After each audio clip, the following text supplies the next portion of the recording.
Limestone holds heat long after the sun has moved past it.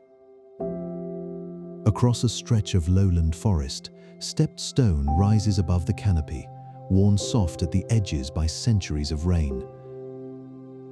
Roots have found their way into old plaster. Somewhere below the leaf litter, a reservoir once held water clear enough to drink, filtered through sand before it ever reached a jar. The people who built it are called the Maya. They did not vanish. They are still here in villages and cities, speaking languages older than the stones themselves. What follows moves slowly through that world and past the story most people already carry about its ending. It sits with kings who bled themselves for rain and traders who carried jade farther than gold ever traveled. It follows a collapse that was real, staggered across 100 years and 100 cities, and a people who kept building anyway, farther north, for centuries more. The ending, when it comes, will not be the one that gets remembered. If you find this kind of patient, immersive exploration meaningful, a like and a subscription help the next story get made. Sharing with a single person who thinks this way is the most powerful thing you can do. Let your hands rest wherever they are tonight. Let your breathing slow toward the pace of something older than clocks. Somewhere in that stillness, a stela is still standing, waiting for the right kind of quiet to be read again. This is the Maya world. The dry season arrives the same way every year, and every year the ground remembers it. Limestone underlies the entire southern lowlands, porous and endlessly cracked. Rain never gathers into rivers here the way it does elsewhere, and it never settles into lakes either. There is no river anywhere near Tikal. There is no natural lake within reach of its walls. For 5 months at a stretch, the sky simply stops, and whatever water a city has already stored becomes the only water that city will get. 90,000 people once lived inside that arithmetic. They drank from it, cooked with it, bathed in it, all of it drawn from tanks their ancestors had built by hand. Those tanks were raised decade after decade against a geology that offered nothing for free. The entire city had effectively become one enormous rain-catching machine. Plazas, rooftops, and courtyards all quietly funneled toward the same stored reserves. Those tanks did not begin as tanks. Long before anyone thought about thirst, workers cut deep into the limestone to quarry stone.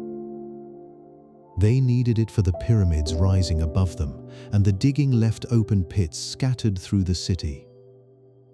Someone, at some point, looked at an empty quarry after the rains and saw not a scar in the ground, but a basin already half-finished. The pits were sealed with plaster, watertight and smooth. The plazas around them were tilted, almost imperceptibly, canted just enough to guide runoff toward the openings. Otherwise, the rain would have scattered and vanished into the porous ground. A city built from its own excavated wounds had learned to drink from them instead. The very holes torn out to raise the temples became, with a coat of plaster, the vessels that kept the people beneath those temples alive. Water moved through Tikal's reservoirs, the way it moves through any hillside, always downward, always finding the next lower basin to fill. A spring fed the temple reservoir first, its water rising until it reached a line of sluice gates set into the stone. When those gates opened, water passed into the palace reservoir below, a tank nearly 3 times the size of the one feeding it. At full capacity, the palace reservoir held close to 20 million gallons, an amount that dwarfed anything else stored anywhere in the city. Engineers could close the gates at will. They could hold water back in the upper tank through a wet season, saving it, or release it downstream when the lower basin ran low. It was a system built to be read and adjusted, not simply filled and left to sit. The same instinct runs a modern valve tuned by someone watching a gauge. The wall holding the palace reservoir in place stretched 80 meters long. It rose 10 meters high, built from packed earth and stone, and faced smooth against the pressure of the water pressing behind it. Nothing else built anywhere in the classic Maya world moved as much water or held so much of it back with a single structure. When the reservoir filled past its capacity, the overflow did not simply spill uselessly into the ground and disappear. It was carried onward instead, channeled into a lower basin tucked further down the slope, a hidden reservoir built for exactly this purpose. Even the water a city could not use had somewhere useful left to go. It was caught a second time rather than wasted once the first tank had done its work. Calakmul, the city that spent centuries contesting Tikal for dominance over the lowlands, faced the same porous limestone and the same rainless months. It answered the problem on an even larger scale. 13 reservoirs there were linked together, feeding into one another across the city, rather than standing apart as separate, isolated tanks. Together they held more than 200 million liters of water. That was enough to carry an entire capital through the driest years the region could produce. No single tank alone could have done that. The largest single reservoir among them spread across 5 hectares on its own. It was wide enough to hold its own weather, its own small climate of mist rising at dawn. It was a lake built where no lake had ever existed before human hands arrived to dig it. It held back an entire dry season that would otherwise have emptied the city out, one household at a time, until nothing was left standing. Not every reservoir at Tikal held water fit to drink. The Corriental Reservoir did, and it did so through a system built directly into its intake. Layer upon layer of quartz sand and zeolite lay packed beneath the surface there. Water entering the reservoir passed through those layers before it ever reached open water. It moved the way water moves through a molecular sieve, trapping microbes and heavy metals as it went. This is the oldest known water purification system anywhere in the Western Hemisphere. Centuries passed before anyone anywhere understood what a microbe was. Germ theory itself did not yet exist on Earth. And still, someone at Tikal had already built a wall that kept invisible harm on one side of it and clean water on the other. They did this without ever knowing the name for what they were keeping out. Neither quartz sand nor zeolite occurs naturally anywhere near Tikal. Both minerals had to be located first, somewhere out beyond the city. Both then had to be quarried and hauled 30 kilometers to reach the reservoir at all. Once they arrived, they were not simply dumped into place and left. The filtering layers were set into dry-laid stone walls, fitted with care rather than piled loose. Those walls were braced at the intake with woven reed mats. The mats held the fine grains steady against the constant pressure of moving water. Someone had identified exactly which materials filtered water and exactly where those materials could be found. Someone had then organized the labor to move stone that did not want to travel 30 kilometers through lowland terrain. All of it was done so a city could drink safely from ground that offered it nothing safe on its own. The other reservoirs at Tikal carried a danger nobody had intended. Cinnabar, the bright red pigment used to paint temples and palaces across the city, contained mercury within it. Rain carried that mercury off painted surfaces, down through gutters and plazas, into the palace and temple reservoirs below. Over generations, the water in those tanks grew steadily contaminated, an invisible cost hidden inside the effort to make a city look magnificent. The Corriental Reservoir, protected by its filtering layers, stayed free of that mercury entirely. It also stayed free of the cyanobacteria that fouled the other tanks. It ran clean for over 1,000 years, while reservoirs just a short walk away slowly poisoned the very people who depended on them. Nobody at Tikal could have measured mercury in water, not with anything they had. The proof that the filtration worked was never a number written down anywhere. It was simply that the people who drank from Corriental kept living generation after generation. Something about the other tanks was quietly making people sick in ways no one there could ever name.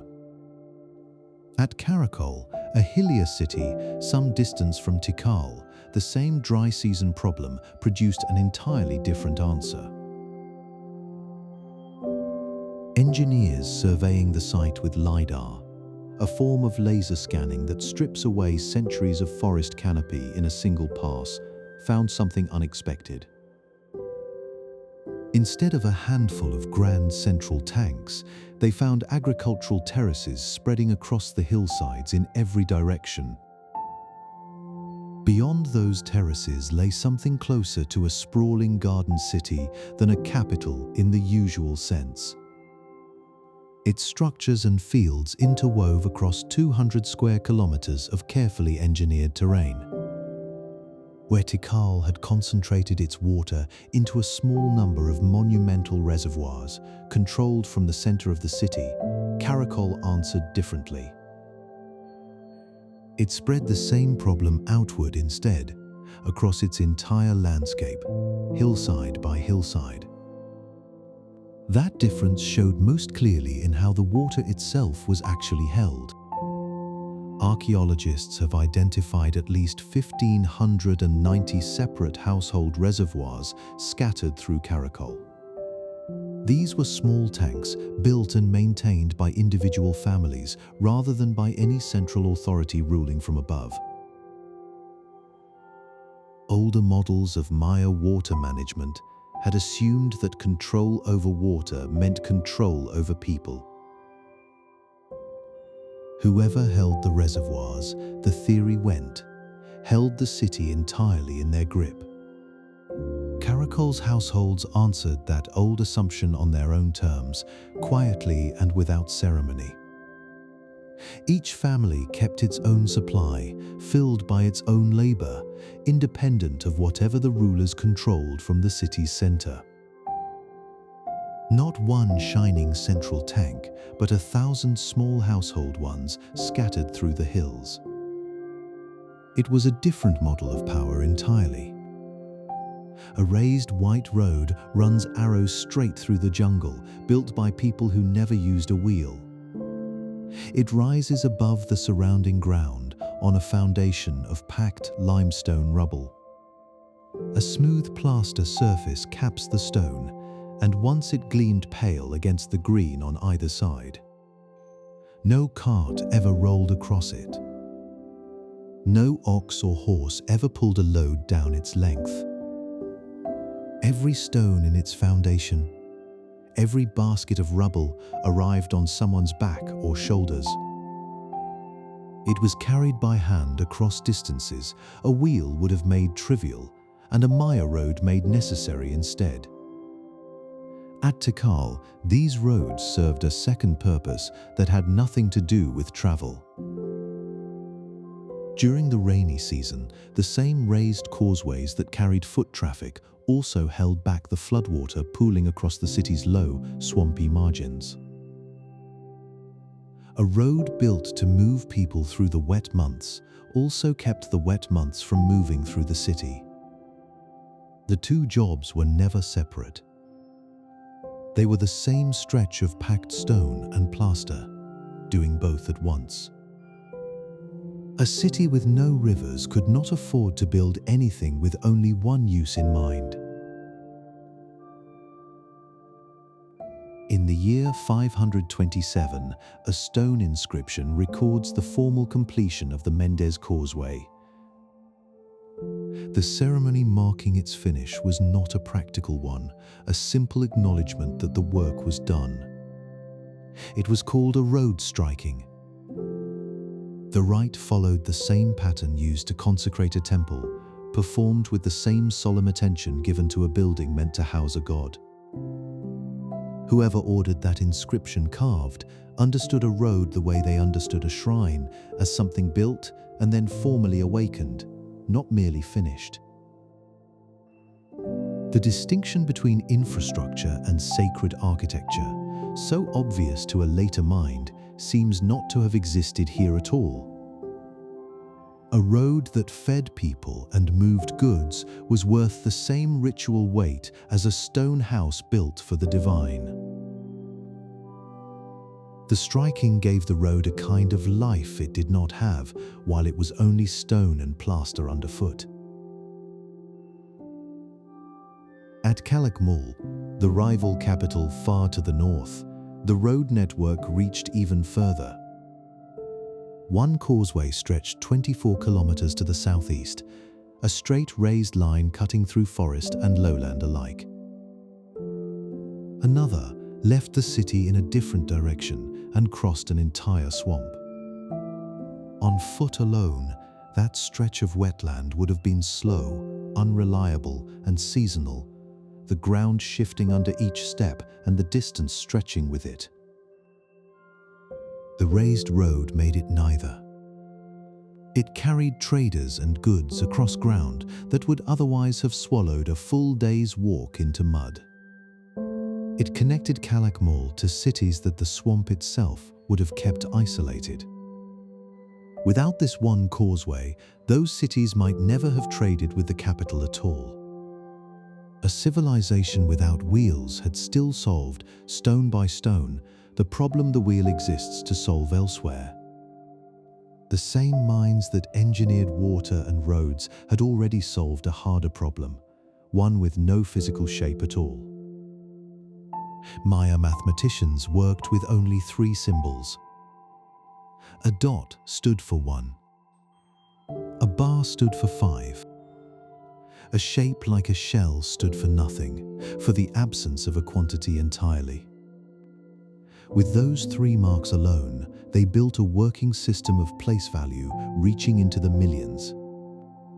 The shell was 0, arrived at independently, centuries before the same idea crossed the Atlantic from India through the Arab world into Europe. No merchant needed to borrow it. No traveler carried it across an ocean. It was worked out here on its own terms by people counting the days of a calendar and the movements of a king's reign. That same mathematics gave astronomers a tool precise enough to point stone at the sky. With only 3 symbols, they could still track cycles of time far longer than any single lifetime could witness. Temples and palace doorways were not set down at random angles convenient to the ground beneath them. They were aligned deliberately to the sun's position on the equinox and to the rising and setting points of Venus across its long, repeating cycle. A building's orientation carried an astronomical claim inside its foundation, one that could be checked against the sky centuries after the builders were gone. The mathematics that tracked cacao debts and calendar days was the same mathematics guiding a mason's hand. It told him where, precisely, to lay the first stone of a temple meant to greet a planet. Writing carried the same ambition further still. Of every writing system that existed anywhere in the Americas before European contact, only one was fully developed enough to capture a spoken language in its entirety. Maya script could do what fully developed writing everywhere else on Earth could do. A scribe could set down any word a person might actually say. This was not limited to a king's name or account of tribute, but reached into ordinary spoken language in its full range. Some signs stood for a whole word at once, a single symbol carrying a complete idea. Others stood for a single sound, letting a scribe spell out whatever a logogram could not capture alone. A trained hand could move fluidly between the two within the same line of text. A scribe reading a finished text moved down the page in paired columns, top to bottom, before crossing to the pair beside it.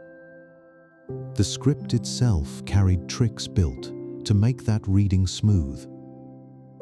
Certain signs held a silent echo vowel, a sound written into the glyph but never spoken aloud, there only to close out a syllable pattern cleanly. Other signs existed purely to disambiguate, added not because the word needed the sound, but because two different readings might otherwise compete for the same mark. A trained eye absorbed these signals without pausing to think about them. It was the way a fluent reader today passes over silent letters without noticing they are there at all. The whole system had been shaped, sign by sign, around the ear of someone already fluent in spoken Mayan. Reading it aloud sounded like speech, never like a code being slowly decoded. That writing needed something to be written on, and daily records and almanacs were kept on Hoon. Bark was stripped from fig trees, beaten and beaten again, until it spread thin and pliable. It was then folded accordion style into a book that opened and closed like a fan. A shape let a scribe unfold only the page needed and leave the rest gathered shut. The surface was plastered white and painted before a single glyph touched it, giving scribes a clean, bright field to work against. Fig bark paper was mechanically sturdier than papyrus, the material Egyptian scribes relied on for their own daily records half a world away. Papyrus splits along its fibers if folded too many times, its strength running in only one direction through the reed. Huon had no such single grain to fail along. It bent and refolded without breaking, built to survive the handling of a book meant to be opened again and again across a working life. It was carried from storeroom to writing table and back more times than anyone thought to count. That durability meant almost nothing against fire. Spanish colonizers burned Maya books wherever they found them, a campaign of destruction that reached its worst point in 1562. Bishop Diego de Landa gathered every Maya text he could seize in the Yucatan. He set them alight in a single mass burning, calling the books works of the devil and their destruction a mercy. Generations of daily records, almanacs, histories, and astronomical calculations turned to ash in an afternoon. Whatever a Hoon once held could not be rewritten from memory once the book itself was gone. Most of what existed simply stopped existing. An entire literature reduced to smoke over the course of one bishop's afternoon. Of everything the Maya had written down across centuries, only 4 codices are known to survive anywhere in the world today. Each one had been carried out of reach before the fires reached it, by accident or by someone's quiet refusal to hand it over. What almost every other civilization has left behind in shelves and archives, the Maya have instead in 4 thin, surviving books. Even against that kind of loss, one Maya invention still endures in its original color. Maya blue-coated murals, painted ceramics, and the bodies of victims prepared for sacrifice. the same brilliant blue-green appearing across every one of those very different surfaces. It was made by binding indigo dye, drawn from the anil plant into the microscopic channels running through a rare clay called palygorskite. The clay itself came from ordinary ground, unremarkable to look at, its structure riddled with channels too fine for any eye to see unaided. Indigo pigment on its own carries a color already prized across many cultures for its depth. Bound instead into palygorskite's channels, the dye found a hiding place no weather could easily reach. The dye alone would have faded within years, the way indigo fades on cloth left too long in the sun. Bound inside the clay's own structure, it behaved like something else entirely. It was no longer just a pigment resting on a surface, but a compound locked into the very material beneath it, inseparable from the clay carrying it. The binding alone was not enough to make the color permanent. Artisans heated the dye and clay together with copal resin, a step that fused the indigo into the palygorskite at a molecular level. This sealed the color in place, rather than merely applying it to a surface that time could eventually wear away. What came out of that heating was a color built to outlast almost anything asked of it. Maya blue resists ultraviolet light that bleaches ordinary pigments pale within a few seasons. It resists humidity that would otherwise seep into a painted wall and lift the color from the plaster beneath it. Tested even against boiling nitric acid, one of the most corrosive substances a laboratory can produce, the color held. A paint mixed to survive anything, even sometimes longer than the person wearing it. A different kind of survival ritual leaves no trace on a temple wall for archaeologists to test against acid or ultraviolet light. This one leaves its mark on the body instead. Inside the royal court, the Kuhul Ajor held a title that meant far more than ruler or administrator. He managed land, yes, and he settled disputes and received tribute at the foot of his throne. But underneath all of that, he was understood as something else entirely, a living conduit standing between the human world and the divine one. Through his body, and through his body alone, the two realms stayed in contact. That standing was never granted once and left to stand on its own weight. It had to be renewed, physically, again and again, across the length of a reign, through his own blood or the blood of those closest to him. A king who stopped bleeding, in effect, stopped being a king in the fullest sense the office required. The Maya did not see this bloodletting as punishment, and they did not see it as sacrifice in the way that word tends to suggest today. It was framed instead as a debt, one owed by the living to the gods who had shaped the world into being in the first place. That debt was not abstract or symbolic. Human blood itself was believed to carry within it a portion of divine essence, a fragment of the same substance the gods themselves were made from. To release it, deliberately and often painfully, was to repay a real obligation, rather than perform an empty gesture. It kept the exchange between the human world and the sacred one from ever falling out of balance. A debt left unpaid, after all, tends eventually to come due. A king's blood mattered for exactly this reason. His failure to give it threatened something considerably larger than his own reign. The cosmos itself was thought to depend on that steady repayment continuing without interruption. At Yaxchilan, a carved stone lintel preserves one such moment in exact physical detail. It is fixed in limestone the way the ritual itself was never meant to be fixed anywhere else. Queen Lady Keabaljuk kneels before her husband, drawing a rope studded along its length with sharpened obsidian thorns through her own pierced tongue. Her husband stands directly above her, holding a torch. Its light was not meant for warmth, and it was not meant for convenience during some ordinary evening task.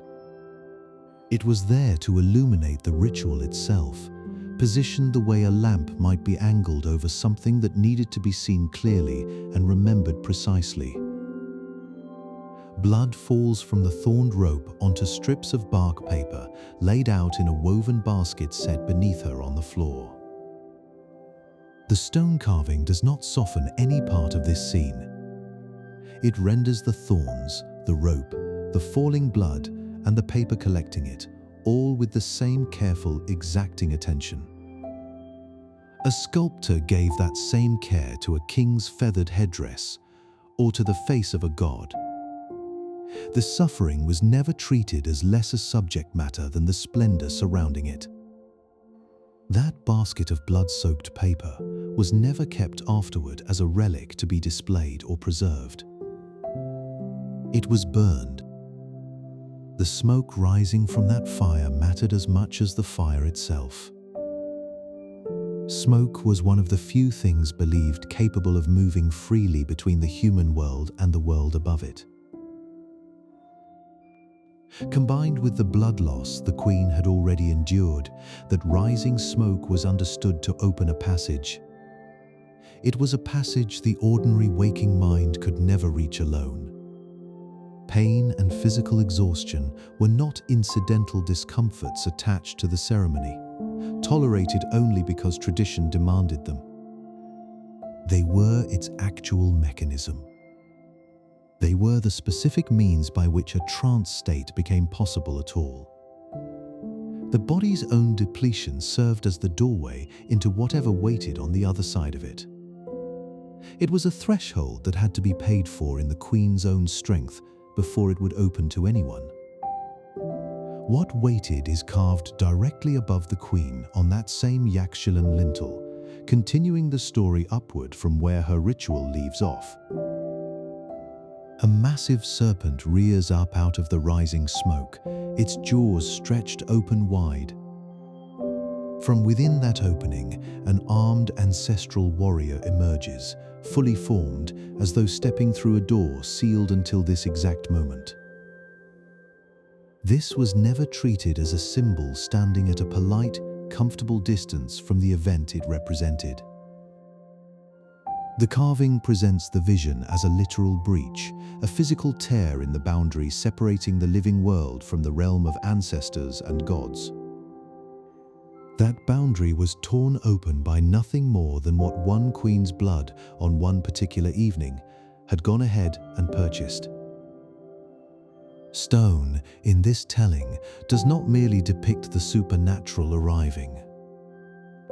It insists that the supernatural genuinely did.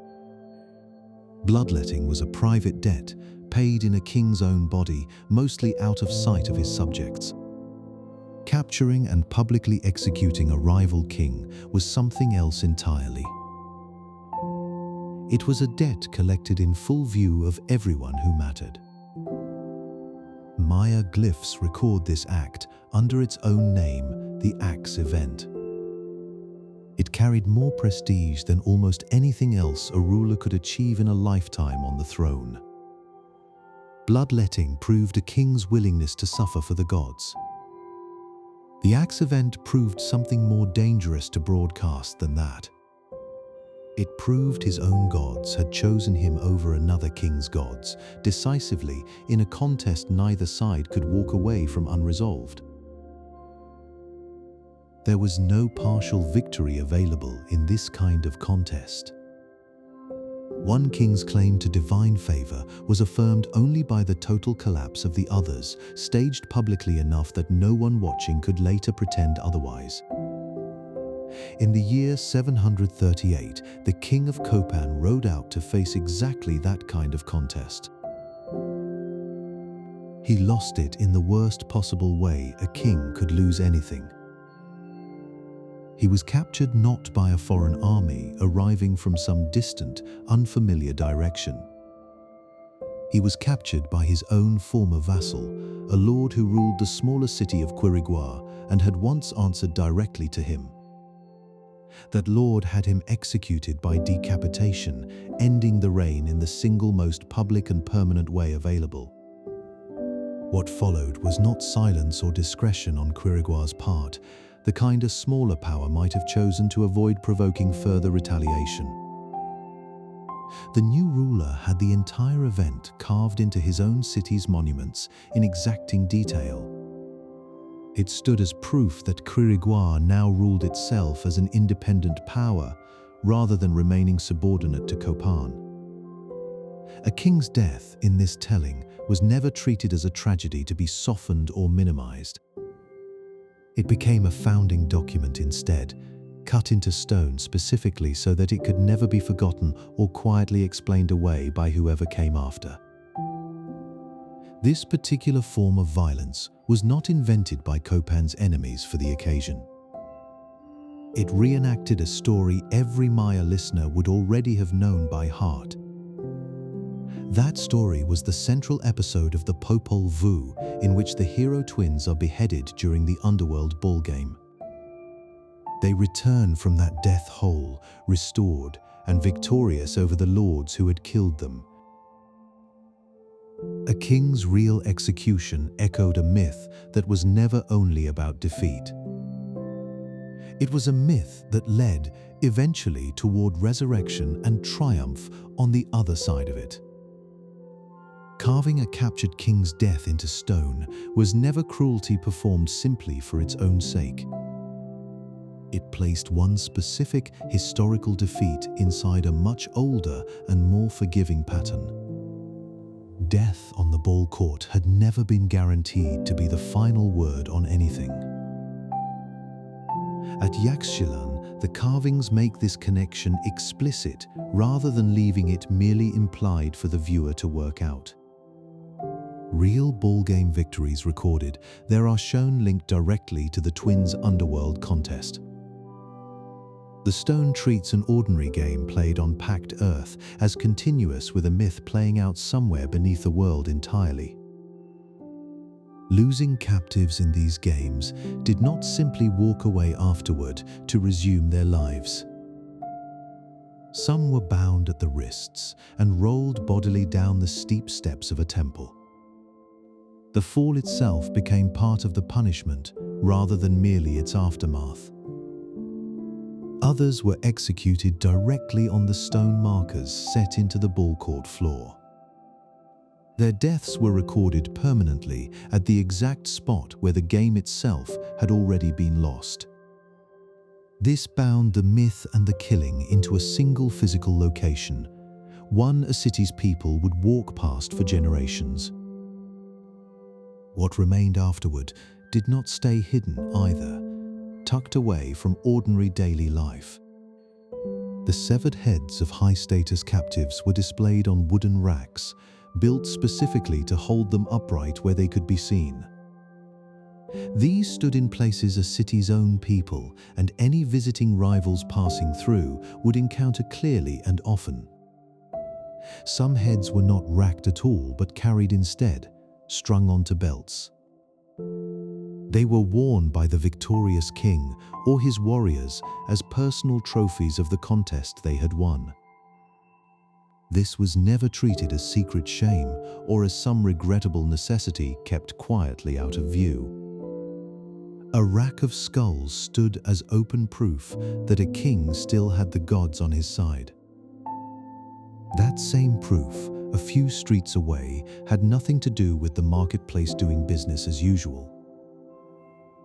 A handful of cacao beans changes hands in that marketplace, doing business as usual.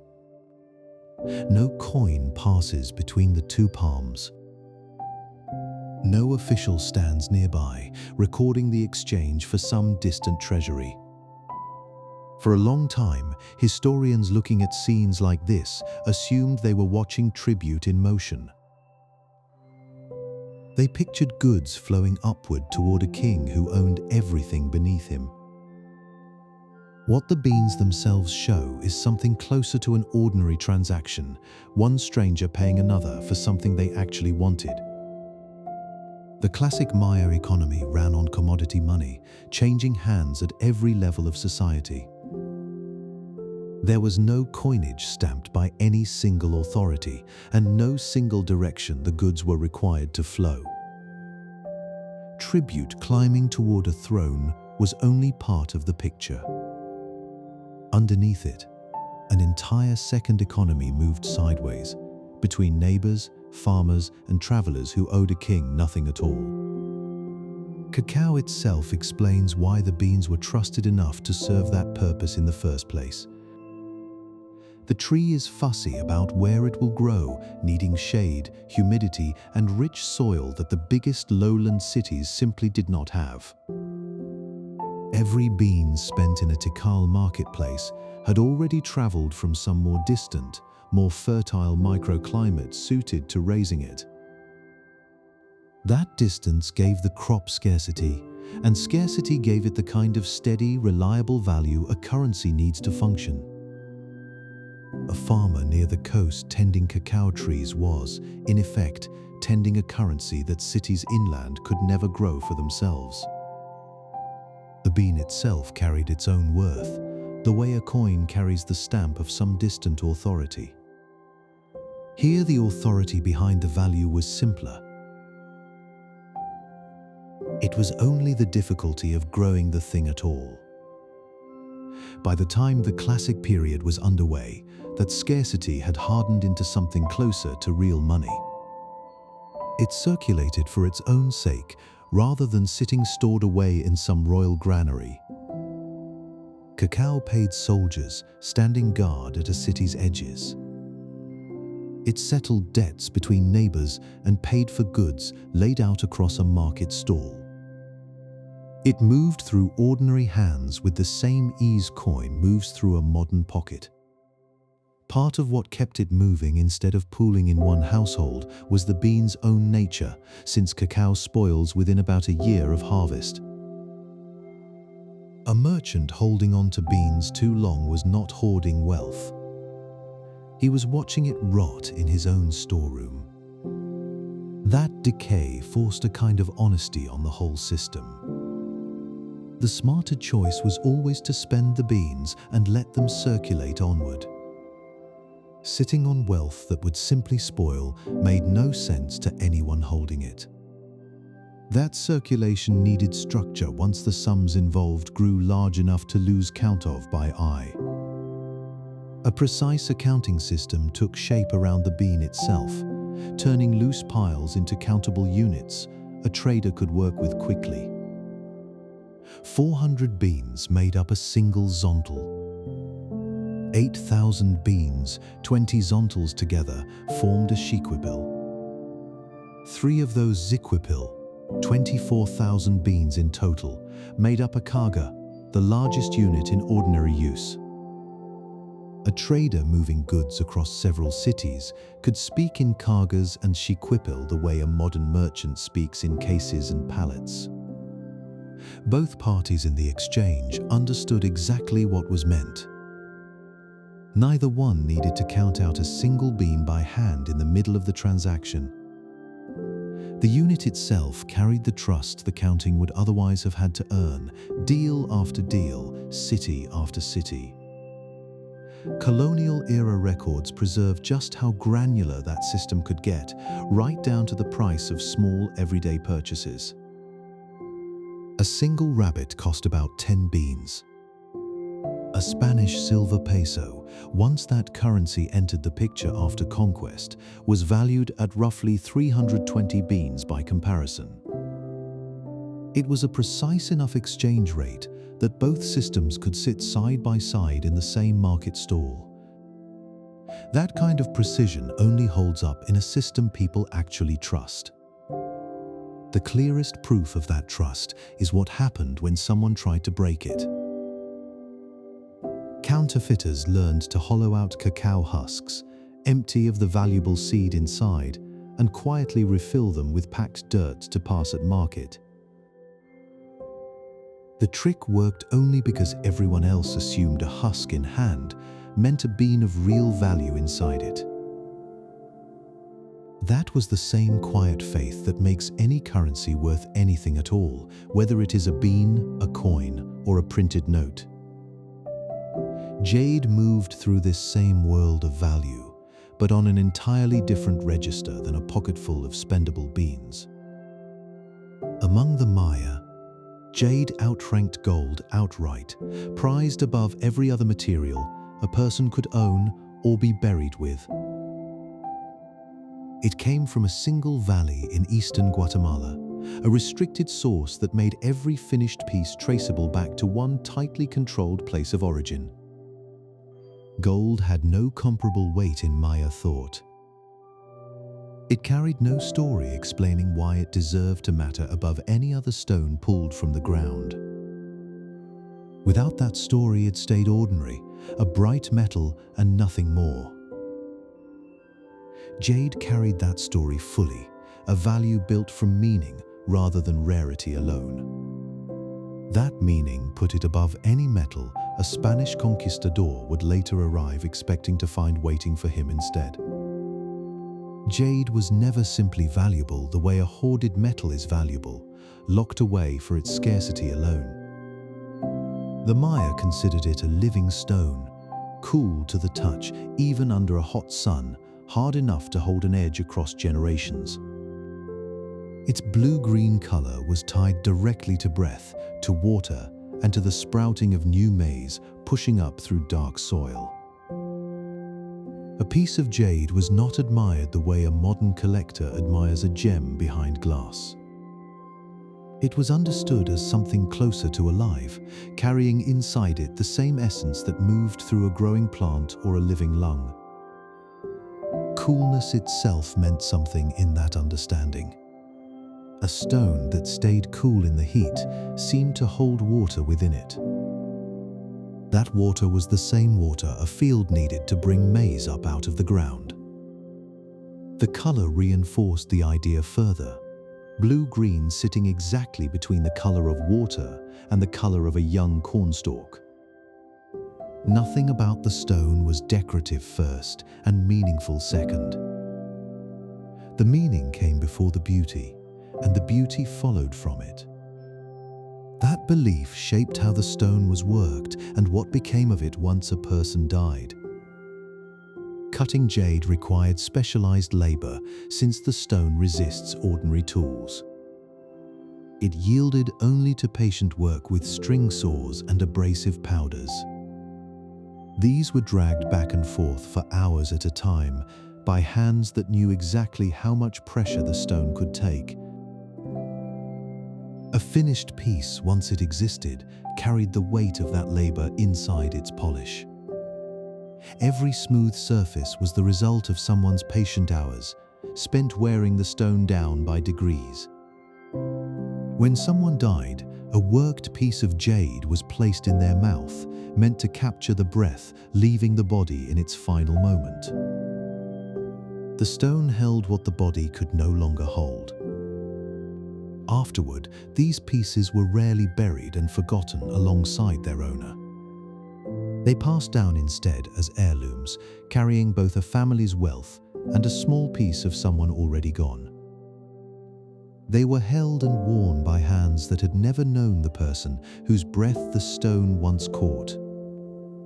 Not every city needed farmland to become wealthy, and Chunchuk Mill stands as the clearest proof of that. Its surrounding soil was too poor and too shallow to support real agriculture, the kind of ground a farmer would look at and walk past. And yet a dense population settled there anyway, thriving on something other than what the earth could grow.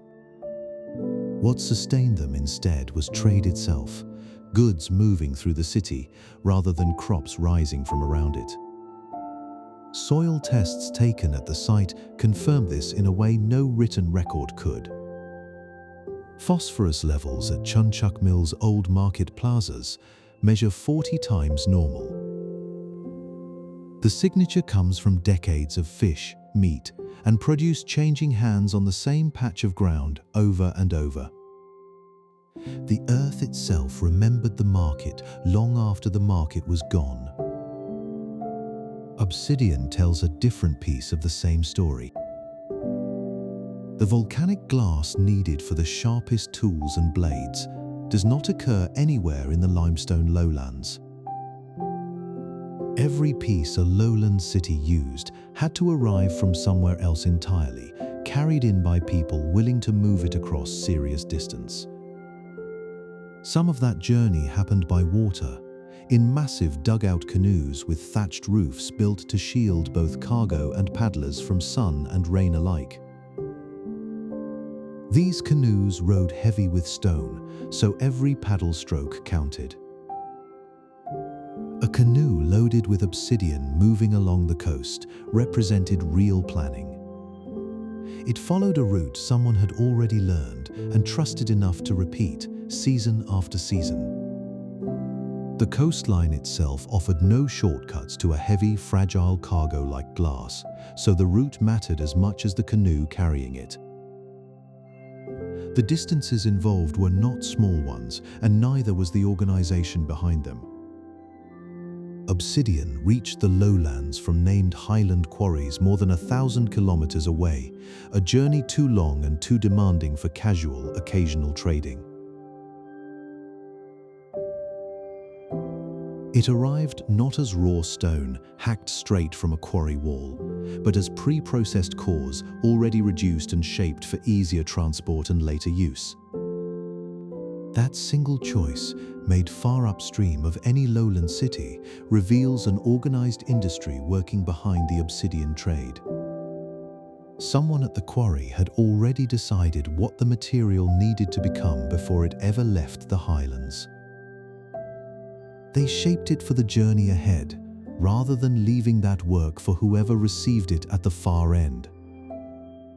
Every core arriving at a lowland workshop was already halfway toward its final form, ready for a craftsman to strike blades from it directly. Salt moved through this same network, though its story begins in a very different kind of workshop. Along the Belize coast, the Paynes Creek salt works turned seawater into a steady, marketable good through dedicated kitchens built for exactly that purpose. Brine boiled for hours inside ceramic bowls, each one raised above an indoor hearth built specifically to hold the heat beneath it. The work demanded constant attention.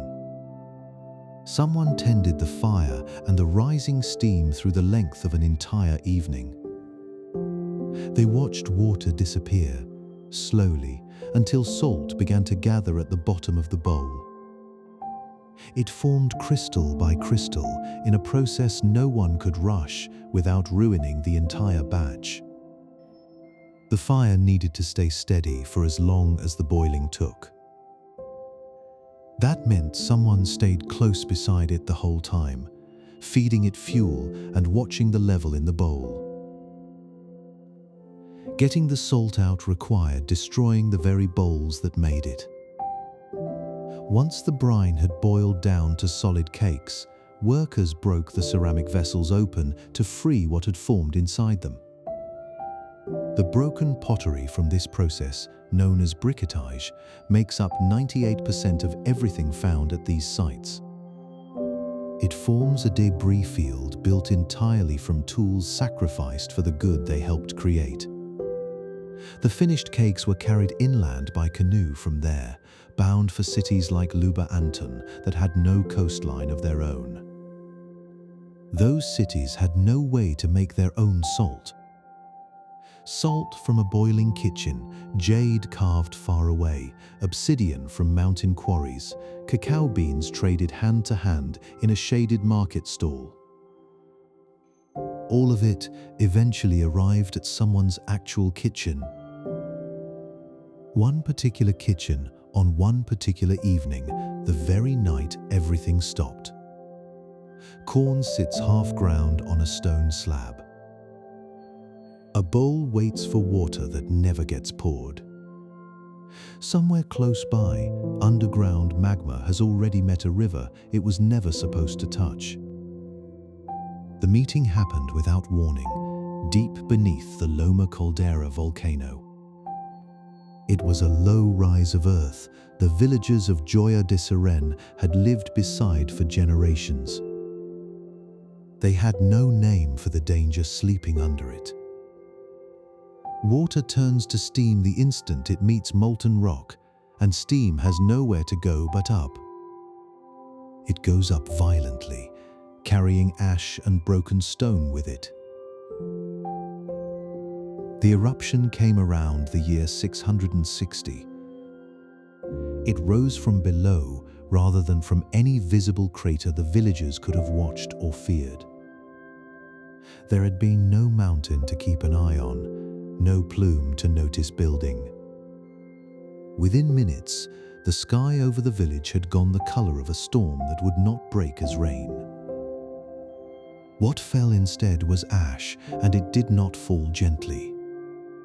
It came down in surges, hot enough to scorch skin, but not hot enough to burn a body to nothing.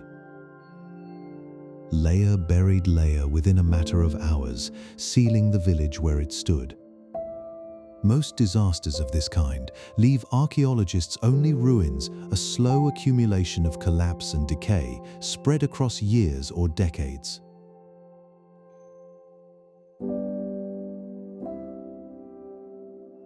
Joya de Cerén left something else entirely. It left a single evening, sealed shut in the exact position it was found in centuries later. That is why the site has come to be called the Pompeii of the Americas, a name that borrows its fame but not quite its story. Vesuvius left bodies buried where they fell, caught mid-flight from a city they never escaped. Loma Caldera, as excavators would eventually learn, largely did not. The ash did something stranger than simply bury the village.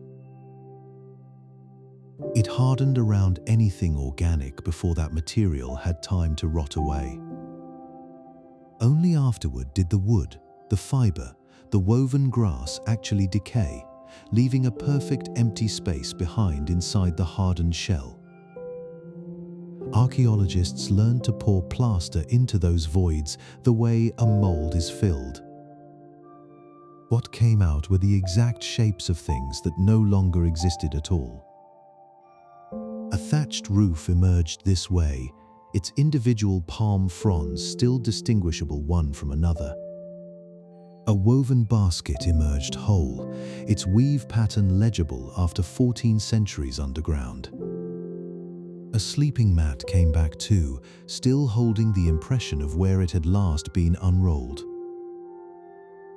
Even crops still standing in the surrounding fields were recovered this way. Stalks caught mid-growth on an evening that ended before the harvest could begin.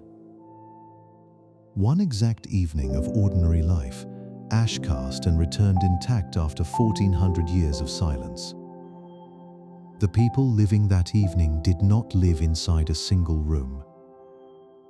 A household at Cerén was a small cluster of separate buildings. Each was raised to withstand the earthquakes that shook this ground as often as its volcanoes threatened it. One building held where a family slept, walls set apart from any open flame. A second building kept a careful distance from the sleeping house, held the hearth where food was actually cooked. A third stored what the harvest had produced, kept dry, and lifted off the damp ground. Smoke and heat from the kitchen stayed contained to its own structure, unable to reach where children rested at night. A collapsed roof over the storeroom threatened only the harvest inside it, not a family's entire life at once. Separation here was itself a form of protection. Household number 1 shows just how much a single family kept inside that kind of arrangement. Excavators counted roughly 70 separate ceramic vessels spread across its buildings, sorted loosely by purpose the way a kitchen today separates its pots from its serving dishes. Some were built for the direct heat of a cooking fire, their undersides blackened from years of use over flame. Others were finer pieces, meant for placing food on a table rather than pulling it straight off the coals. Their surfaces were smoothed and in some cases painted with care.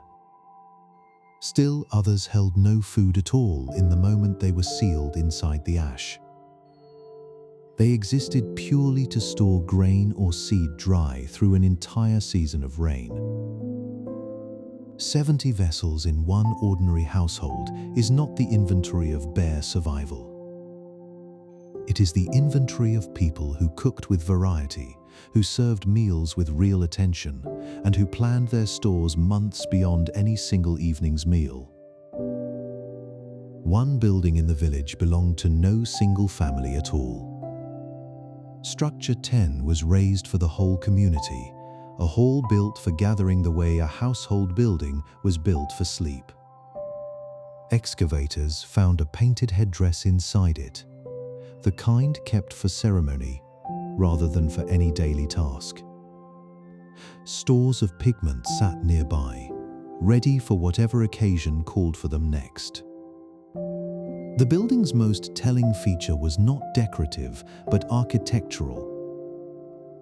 A window was set directly into its wall, at a height clearly meant for passing things through to a crowd outside.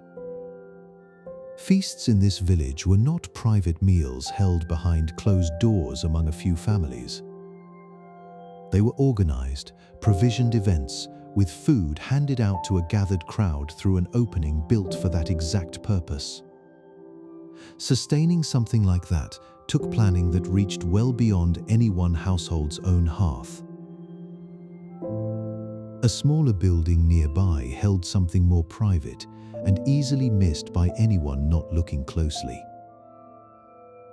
Structure 12 had windows positioned with unusual care, angled to control precisely what could be seen from inside and what could not. Among its contents were small beans clearly used for casting and reading, the tools of divination rather than any ordinary craft. Shells lay alongside them, along with a set of weaving tools that at first glance seemed to belong to an entirely different kind of work. Nothing about the building suggests wealth or any special status within the village. What it suggests instead is a specific, respected role held inside an otherwise unremarkable household. The weaving tools resting beside the divining beans point toward a woman as the one who held that role. She would have sat inside those carefully angled windows, reading fortunes for her neighbors. It is a village that has otherwise left almost no record of who its spiritual authorities actually were. Not every building at Cerén served food or sleep or storage. Structure 9 sat apart from the household clusters, a low domed chamber built specifically for heat and steam. Inside it, several people at once could sweat together, a communal bath meant for cleansing the body rather than any single family's private use. For a long time, sweat baths like this one were assumed to belong to kings and priests. They were treated as part of the ceremonial world of the elite rather than the daily world of a farming village. Cerén's own bath sat among ordinary households, built for people who ground their own corn and mended their own roofs. Cleanliness and ritual purification, it turns out, were not luxuries reserved for palaces. They belonged just as much to the people who never saw one. What those same people grew has its own correction folded into it. For years, the standard picture of a Maya farming village leaned almost entirely on maize. Corn alone it was assumed, had carried the diet of everyone who was not nobility. Cerén's ash preserved a different picture, plant by plant, root by root.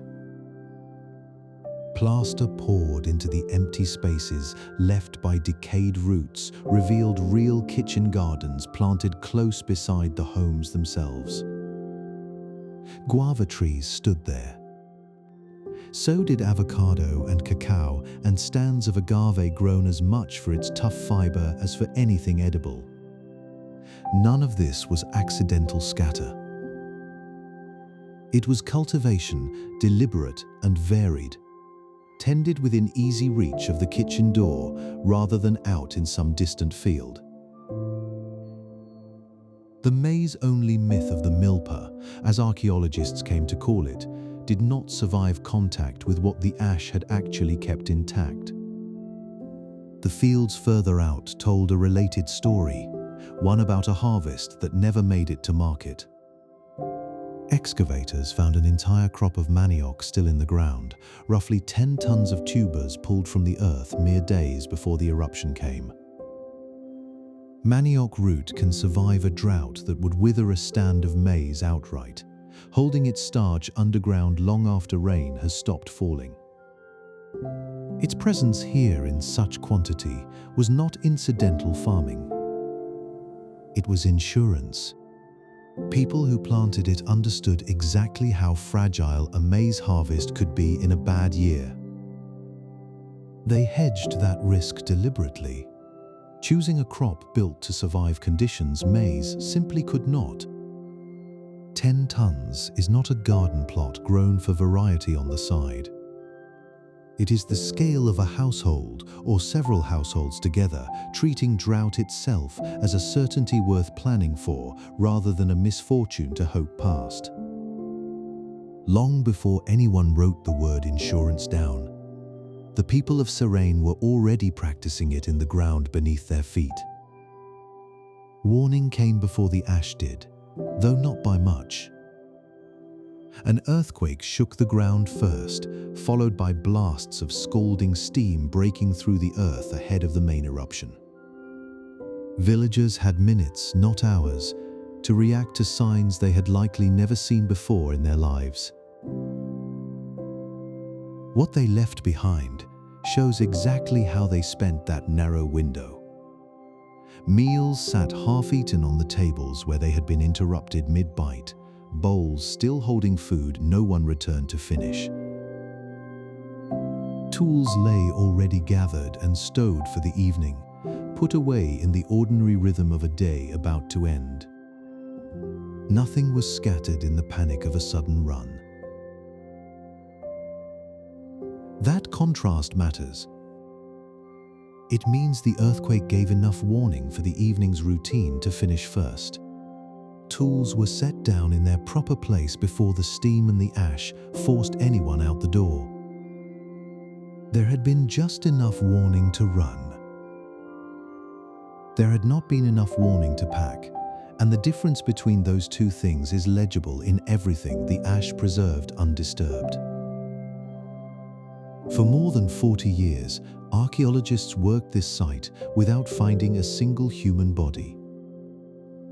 Ordinarily, a disaster of this scale would leave behind at least some trace of the people caught inside it, a scattering of remains marking where flight failed.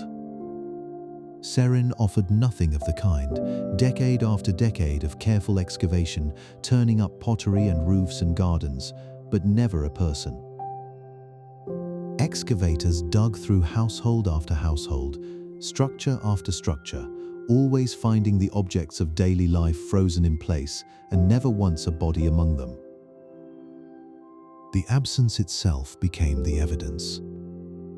It meant that whatever warning the earthquake and the steam had given, the villagers had used every second of it well enough to get everyone out alive. They left their entire material world behind, the vessels and the gardens and the half-eaten meals. But they carried themselves clear of it before the ash could close over the village for good. Then, in 2018, that unbroken record finally broke.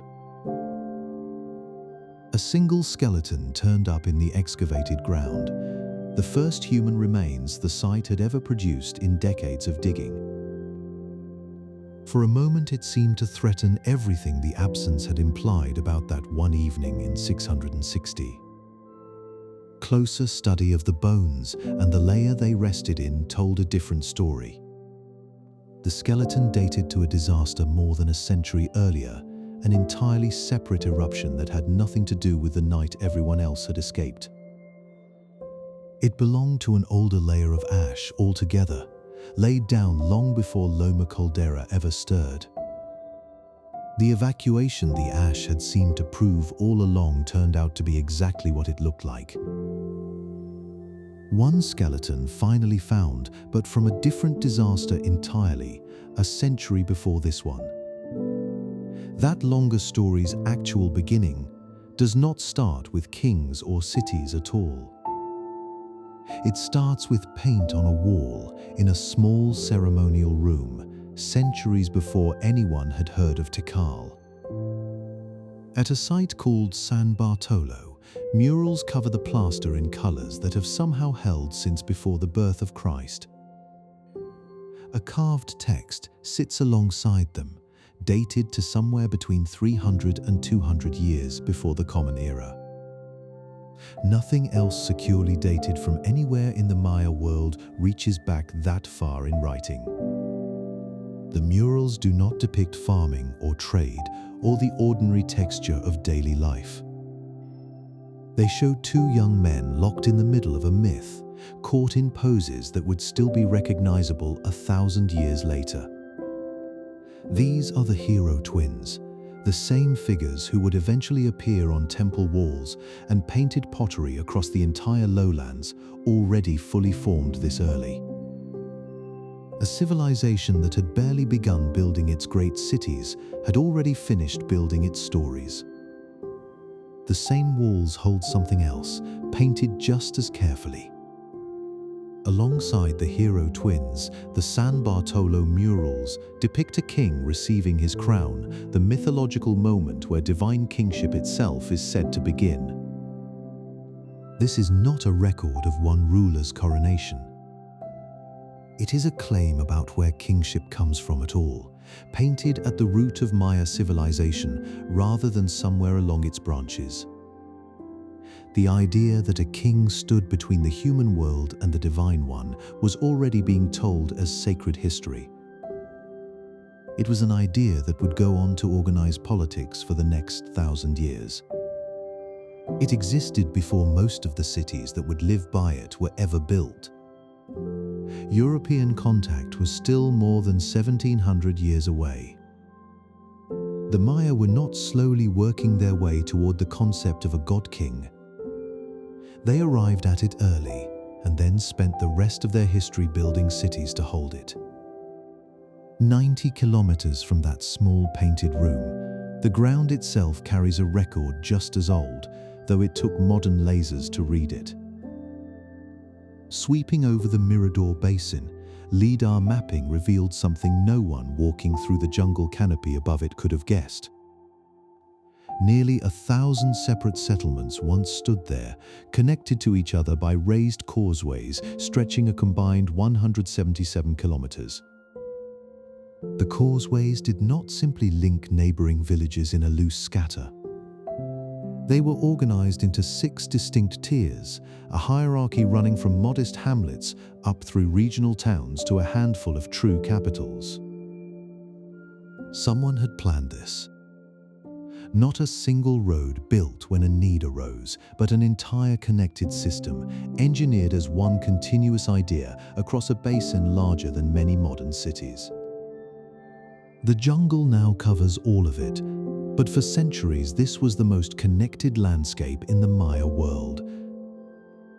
Those raised roads were not left as bare limestone. Builders coated the causeway surfaces in white stucco, polished enough to catch moonlight and throw it back. Merchants moving goods between the basin's cities had no horses, no oxen, nothing with 4 legs at all. Whatever a cart might have carried, a human back had to bear instead. The polished road offered something in return for that burden.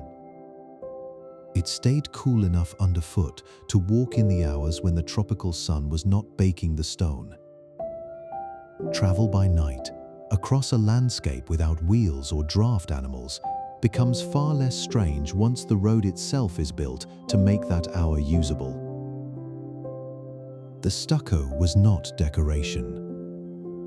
It was infrastructure disguised as beauty, solving a transportation problem no one would think to solve by looking at the stone alone. At the center of that network stood El Mirador, and El Mirador grew larger than almost anything else the Maya world would ever build.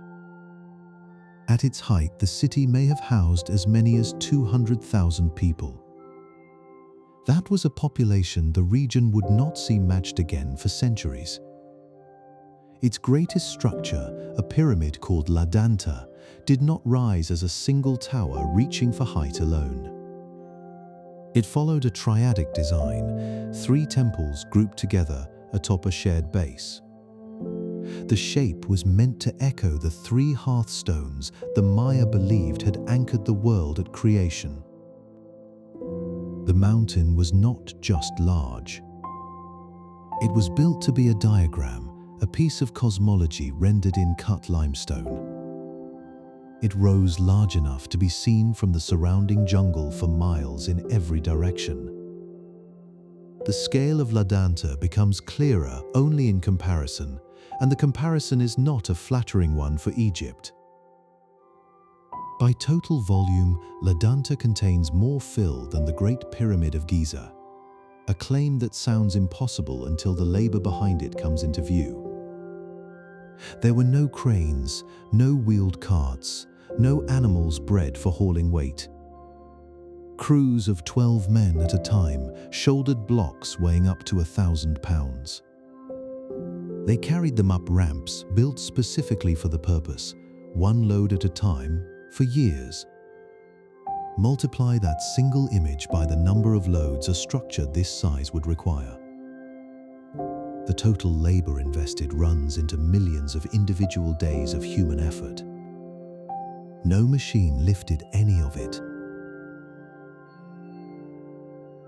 12 shoulders at a time, in the heat, built a mountain larger than one of the most famous structures on Earth.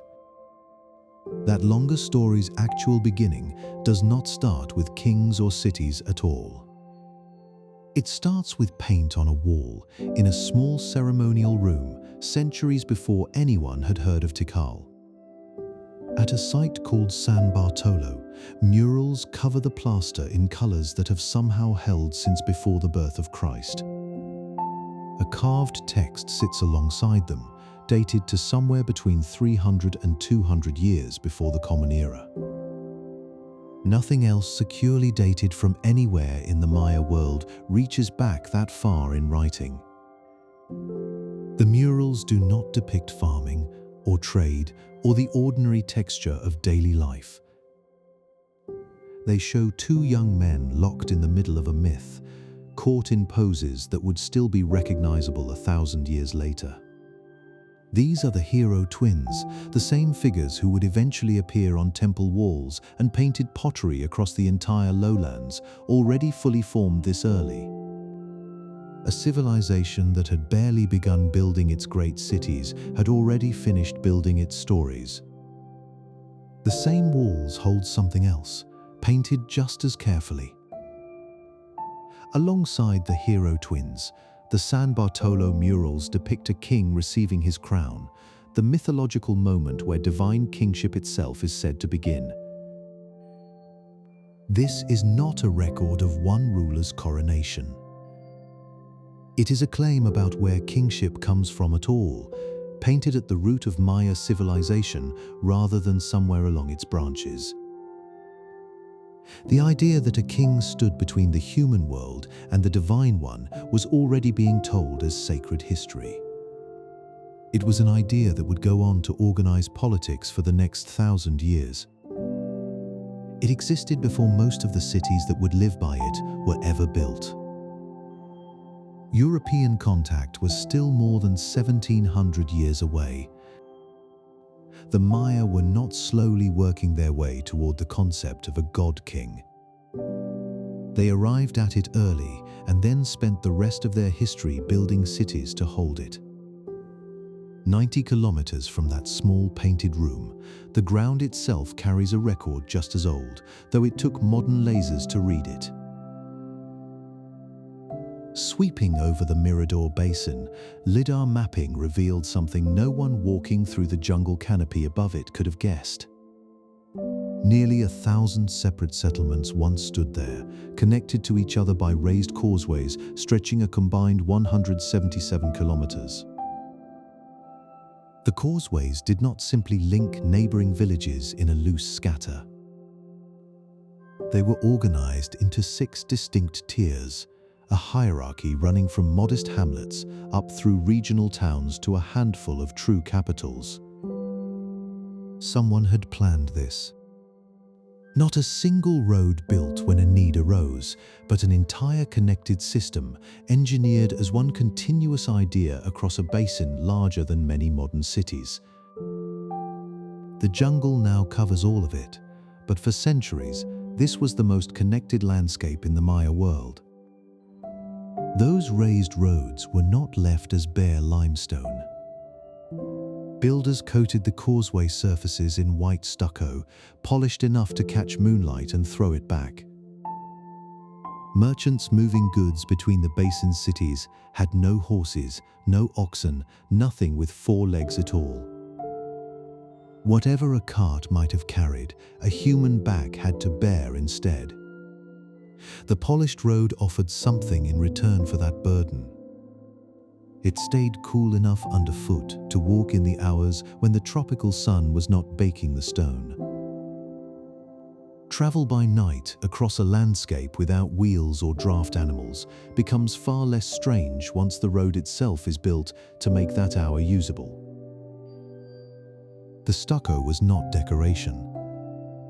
It was infrastructure disguised as beauty, solving a transportation problem no one would think to solve by looking at the stone alone.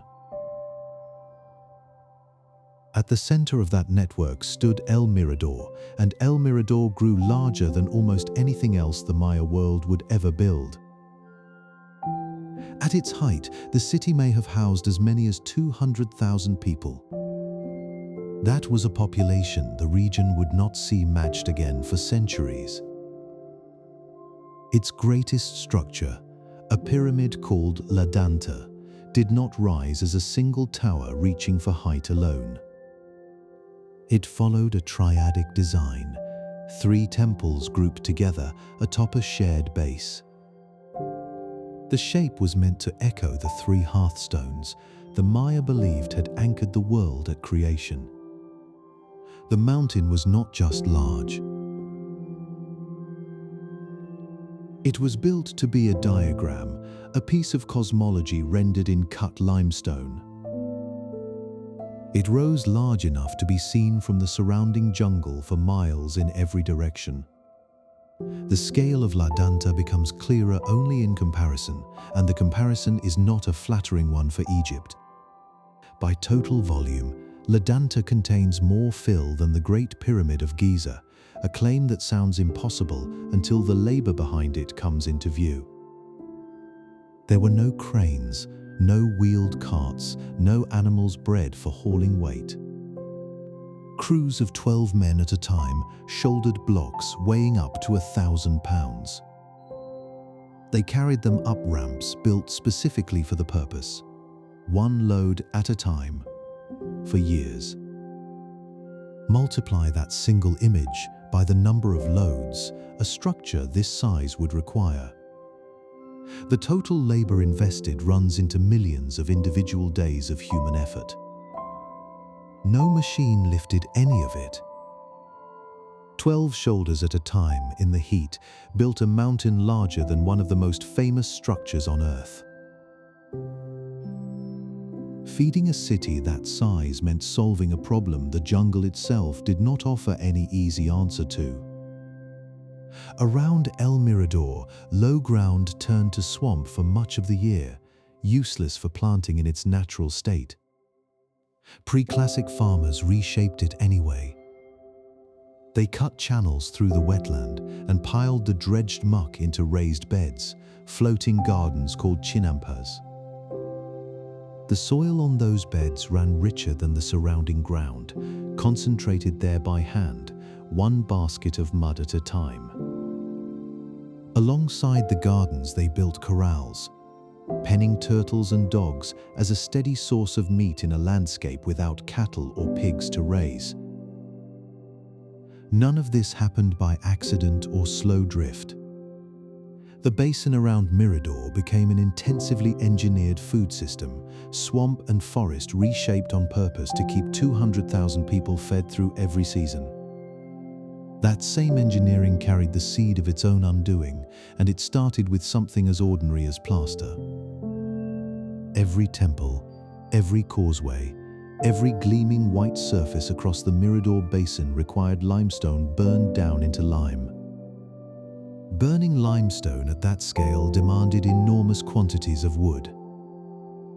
Around 150 years into the Common Era, the forest around the city began disappearing at a pace the land could not absorb.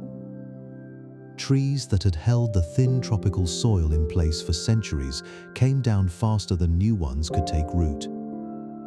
Stripped of root systems, the exposed ground had nothing left to hold it through the seasonal rains. What looked like ordinary construction was something else entirely underneath. Kiln after kiln turned trees into the lime that built the city's beauty, quietly consuming the foundation the city depended on to keep growing at all. The consequences did not stay hidden in the forest. Rain that once soaked into stable ground now ran straight off denuded hillsides. It carried pale clay soil down into the swamps where the chinampa gardens had been built. Layer by layer, that sterile clay buried the fertile black muck the floating gardens depended on.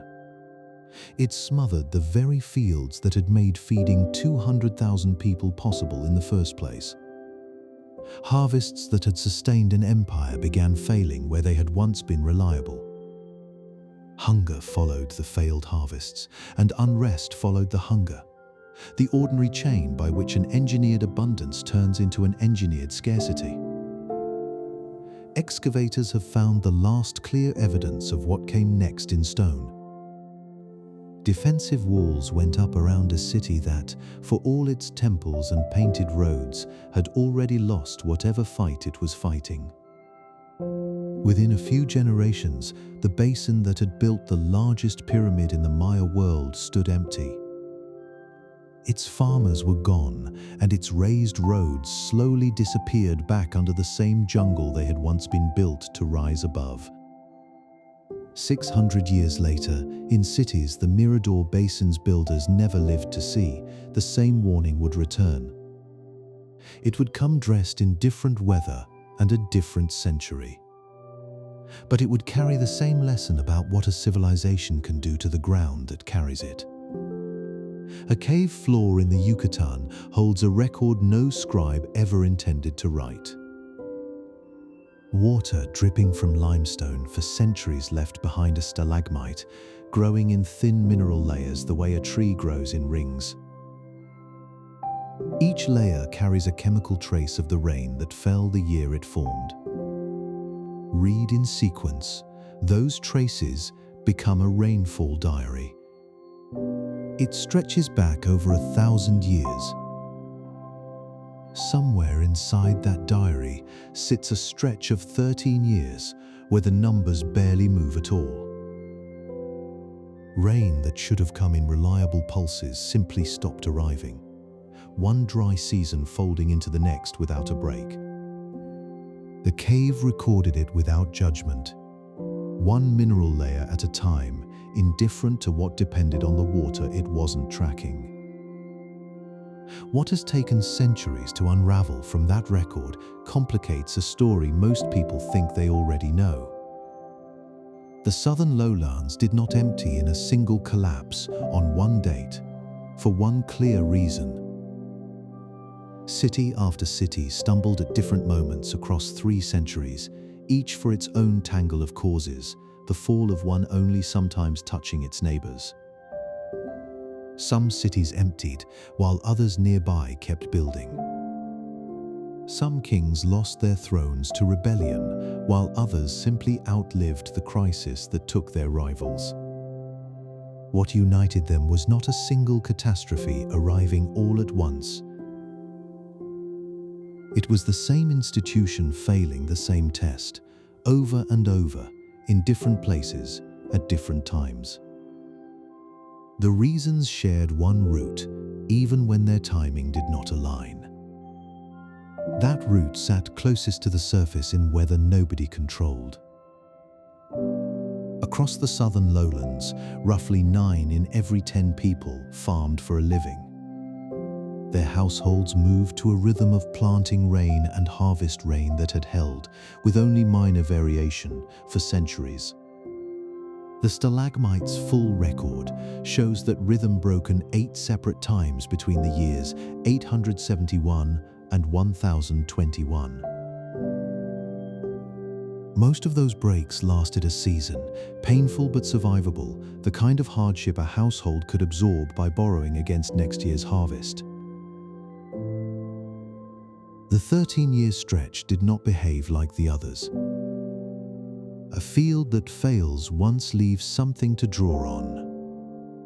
A field that fails across most of a childhood leaves nothing left to borrow against.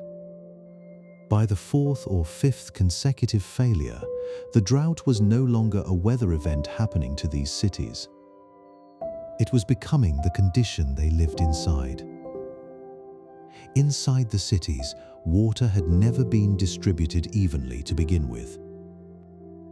The great reservoirs at the heart of places like Tikal sat behind plastered dams within the ceremonial core. They stood close to the palaces and temples of the ruling families who had first ordered them dug and sealed. That closeness had always mattered less during years of ordinary rain. Smaller household tanks, scattered through the surrounding hills, could usually carry a family through the dry months without ever needing the central supply at all. A 13-year drought erased that margin. Household reservoirs, being smaller, emptied first. The great tanks near the palace became, for many families, the only water left standing anywhere in the city. Access to that remaining water did not stay equal once true scarcity set in. Evidence from this period shows ruling families maintaining tight control over the largest reservoirs even as the population around them went without. Water that had once moved more freely between households in years of abundance now stayed walled inside the ceremonial core. A king's legitimacy had always rested partly on his claimed power to intercede with the gods and bring the rain. That role was carved into temple facades across the lowlands for generations, a promise made in stone long before any drought tested it. A king who hoarded water his own rituals had failed to summon was asking his people to believe two things that could not both be true. Some kept believing it anyway. Others stopped, and where belief broke, the anger it left behind did not stay quiet. Carved evidence from this period shows toppled monuments and deliberately defaced royal portraits. They cluster at exactly the sites where drought and hoarding had cut deepest into ordinary households. Within a single century, that anger had finished what the drought started. Some cities in the south lost as much as 90% of their population, their temples and plazas going quiet within a few generations. Tikal, once the region's great power, stood largely empty. Palenque, famous for its carved histories of divine kings, fell silent in the same span of years. Copan, in the eastern highlands, saw its royal line end and its terraces slowly return to forest. Each city had its own particular failure, its own last king, its own final inscription cut into stone before the carving simply stopped. But the pattern connecting them was the same pattern the stalagmite had already recorded in mineral layers. It had been waiting there long before any of it happened to a single human being. Emptying cities did not mean an emptying world. As the south fell quiet, the balance of power in the Maya world simply moved north. It moved toward a city built on a different kind of wealth entirely. Chichen Itza sat closer to the coast than the great inland capitals ever had. Its rulers built their fortune on control of trade routes running by sea rather than by road. Canoes carried salt and obsidian and cloth around the Yucatan Peninsula under terms the city itself set at every port along the way. That maritime empire grew at the exact moment the southern kingdoms were failing. While Tikal stood empty and Palenque's carvings fell silent, Chichen Itza's plazas filled. Its own great pyramid rose, while its trading fleets controlled ports the older southern cities had never even needed. Its rise looked, for a while, like proof that the crisis further south had simply been a southern problem. A city built on the sea, rather than on rain-fed inland fields, seemed to have found a way around whatever had broken Tikal and Copan. That impression did not survive the record kept in stone and stalagmite alike. Chichen Itza's own dominance collapsed in turn, sometime between the years 1000 and 1100. The climate record for that period shows the single worst drought anywhere in its centuries of measurement. A city whose power had rested on trade rather than farming still needed farmers feeding it. It still needed ports staffed and canoes paddled by people who needed rain just like anyone else. That failure happened in a different place, built on a different kind of wealth. Repeated a second time, it closed the door on any explanation resting on one single cause. Not everything from those centuries broke.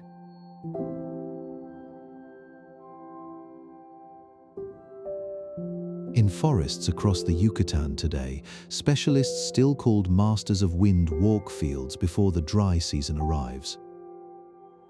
They choose exactly where and when to set a controlled fire, reading wind and moisture the way their ancestors once did. The technique clears old growth in a careful rotation, timed to a cycle of roughly 20 years between burns on any given plot. It restores soil rather than exhausting it. Each fire calculated to give the forest decades to recover before flame touches that same ground again. For generations, outsiders dismissed the practice as reckless clearing, a wasteful habit blamed for the very deforestation it was actually designed to prevent. Farmers practicing it today are not improvising a response to hardship. They are continuing a discipline that reaches back, essentially unbroken, to the same pre-classic fields that once fed El Mirador.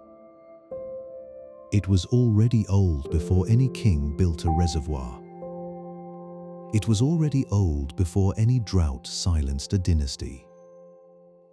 Something in that rhythm never stopped, and something in it is about to be tested against a force no drought ever created. Something in that rhythm never stopped, and something in it is about to be tested against a force no drought ever created. An island rises from the still water of Lake Peyton Itza, its temples visible from every shore around it. Smoke drifts up from household fires along its terraces, thin and unhurried. For more than a century and a half, an entire foreign empire has known exactly where this island sits and has not been able to take it. Spanish ships have already crossed an ocean. Spanish soldiers have already toppled an empire 10 times this kingdom's size in less time than it takes a single generation to grow old. And still this island stands, ringed by canoes, governed by its own king, answering to no one. The Aztec Empire fell in 2 years. Hernán Cortés marched inland, made alliances, broke them, and within 24 months an empire that had ruled millions was finished. The Maya lowlands offered no comparable center to seize, no single capital whose fall would end everything at once. Dense jungles swallowed roads before armies could use them twice. Small, independent kingdoms meant there was no throne whose capture ended the war. There was only more forest, and beyond it, another kingdom, and beyond that one, another still. Guerrilla resistance stretched what should have been a short campaign into something closer to 200 years. At the center of that unbroken defiance sat the Itza kingdom, ruling its own lake from an island capital the Spanish came to call Tayasal. Cortés himself once stood on that shore. In 1525, he was marching south toward Honduras, his own army starving beneath him. He crossed through Itza territory and was received without violence. He was fed and allowed to continue on his way. He left behind a wounded horse the Itza could not heal, and little else. No garrison stayed.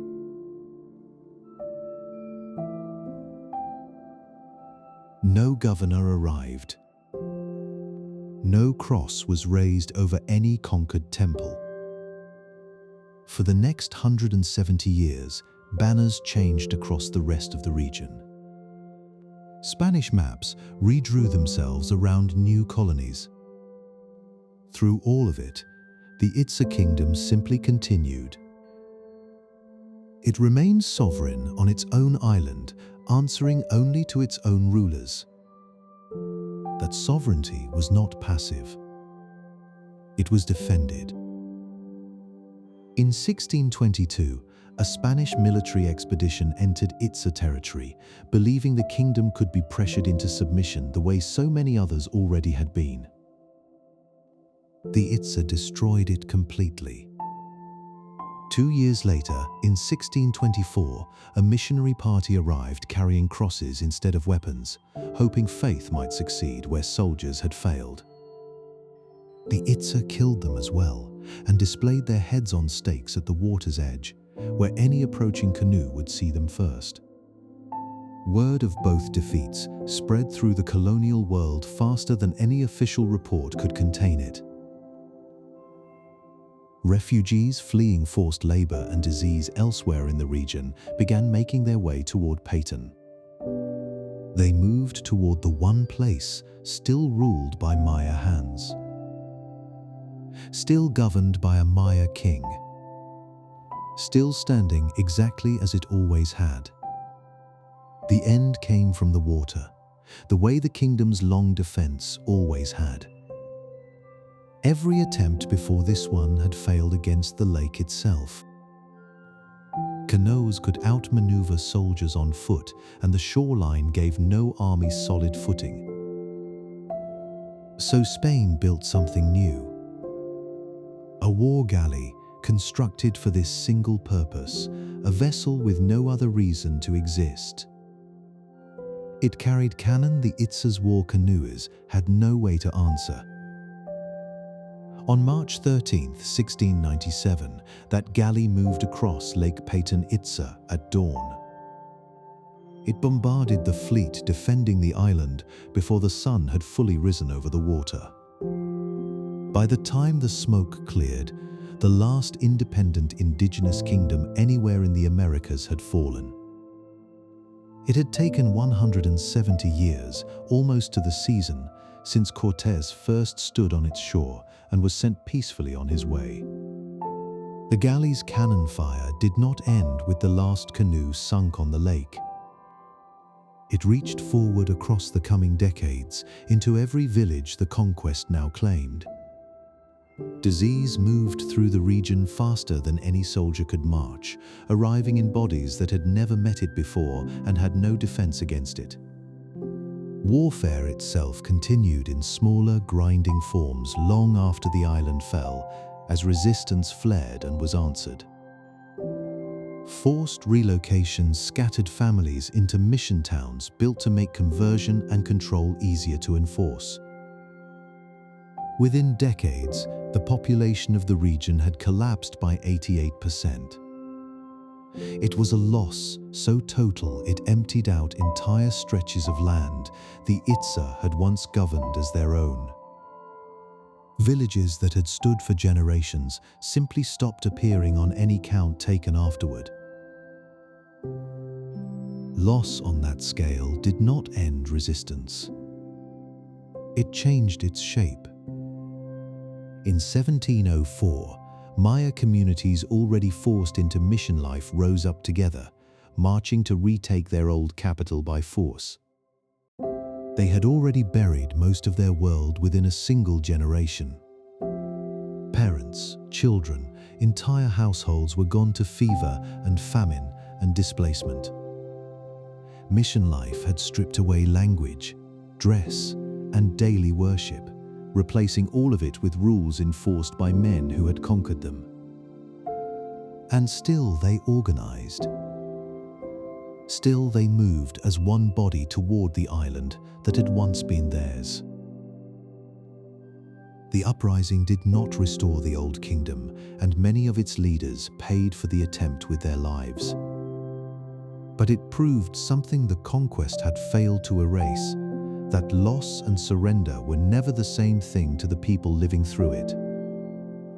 That refusal did not end in 1704 either. It surfaced again more than a century later, further north, in a war that would last far longer than the uprising that came before it.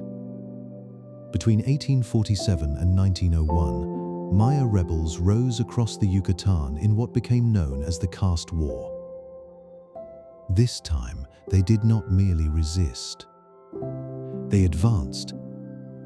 Rebel forces captured vast stretches of territory from the region's colonial elite. They drove landowners and soldiers back toward the coast, town by town. No one in the colonial government had thought such a campaign possible, not after 3 centuries of steady loss. Ground that had been considered permanently gone came back under Maya control, farmed and governed again by the people it had first belonged to. What held that rebellion together was not only weapons or terrain. It was a cross, carved and small, that began speaking. Believers understood it to carry the voice of God directly into the rebellion's councils. It issued commands that shaped strategy and gave the fighting a sacred purpose beyond land alone. Around that talking cross grew an entire independent state, the Kruzub, trading rifles and gunpowder with British Honduras just across the border to keep its resistance armed. For more than 50 years, that cross-led nation held its ground against Mexico. It was a kingdom without a king, still standing on faith and rifles, long after every empire around it assumed the fight was already over. The fight itself simply changed shape, the way it always had, and kept moving. The trouble began, as it so often does, with land. In the highlands and lowlands of Guatemala, a small number of families and a handful of foreign companies held most of the country's farmable ground. Maya villagers worked that ground without owning it, generation after generation, tending soil that belonged to someone else's ledger. In 1954, an elected government tried to change that, breaking up unused plantation land to redistribute it to the people who actually farmed it. The government behind that attempt was overthrown within months in a coup quietly organized and funded by the United States. What followed was not a single war so much as 4 decades of it. It would not fully end until 1996, and its deepest roots were never really about ideology at all. They were about who was allowed to hold the land beneath their own feet. By the early 1980s, under the rule of a general named Rios Montt, the violence stopped resembling a war and started resembling something else entirely. Government forces did not merely fight an insurgency in the highlands. They moved through Maya villages with the declared aim of eliminating the population that might someday support one. Soldiers described their own strategy in a chilling phrase, draining the sea the fish swim in. The guerrilla fighters were the fish in this telling, and Maya civilians were the sea itself. Over 600 villages were destroyed under that doctrine. Some were burned to the ground, some emptied by force, some erased so completely that only their names remained on old maps. Decades later, a Truth Commission would give this campaign the plain name it had earned. It called it genocide. At the time, survivors simply called it the years the killing would not stop. Later, still searching for words large enough, some called it the Silent Holocaust. The number most often given is 200,000 people, dead or vanished into unmarked ground, and 83 of every 100 were Maya. But a number that size resists the ear.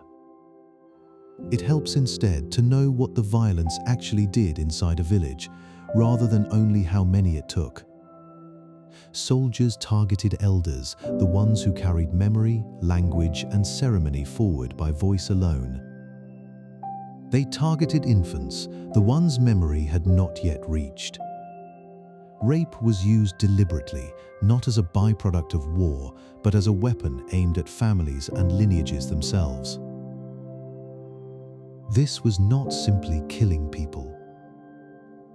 It was an attempt to kill the passing down of a people, to sever grandparents from grandchildren before the thread between them could be handed across. A culture survives less through its monuments than through its living voices. Those are the voices that teach a child how to plant, how to weave, how to speak a prayer correctly. Silence those voices in enough villages at once, and the harm outlives every single person it touched directly. Confirming the scale of what happened took years of patient, unglamorous work. A Truth Commission backed by the United Nations gathered more than 7,300 testimonies from survivors willing to speak. These were families willing to remember out loud what they had watched happen. From that testimony, the Commission documented over 42,000 individual victims, a number built name by name rather than estimated from above. Its final finding placed responsibility for 93% of all wartime violence directly on the state itself. It did not place that responsibility on the guerrilla fighters the state claimed to be hunting. The Commission did not hedge its conclusion or soften it into something more comfortable. It used the word genocide plainly, formally, and on the record. That gave Guatemala's highland villages a legal name for what their survivors had been describing for years without one. Not everyone accepted that record once it was written down. Years after the Commission's findings, a researcher named David Stoll published a book arguing something different. He claimed much of the killing had really been crossfire between two armed sides. It was not, in his account, a planned campaign against a civilian population. The country's own elite, the descendants of the families who had held the land since before the war began, seized on that argument immediately. Here, finally, was a version of the past that asked nothing of them.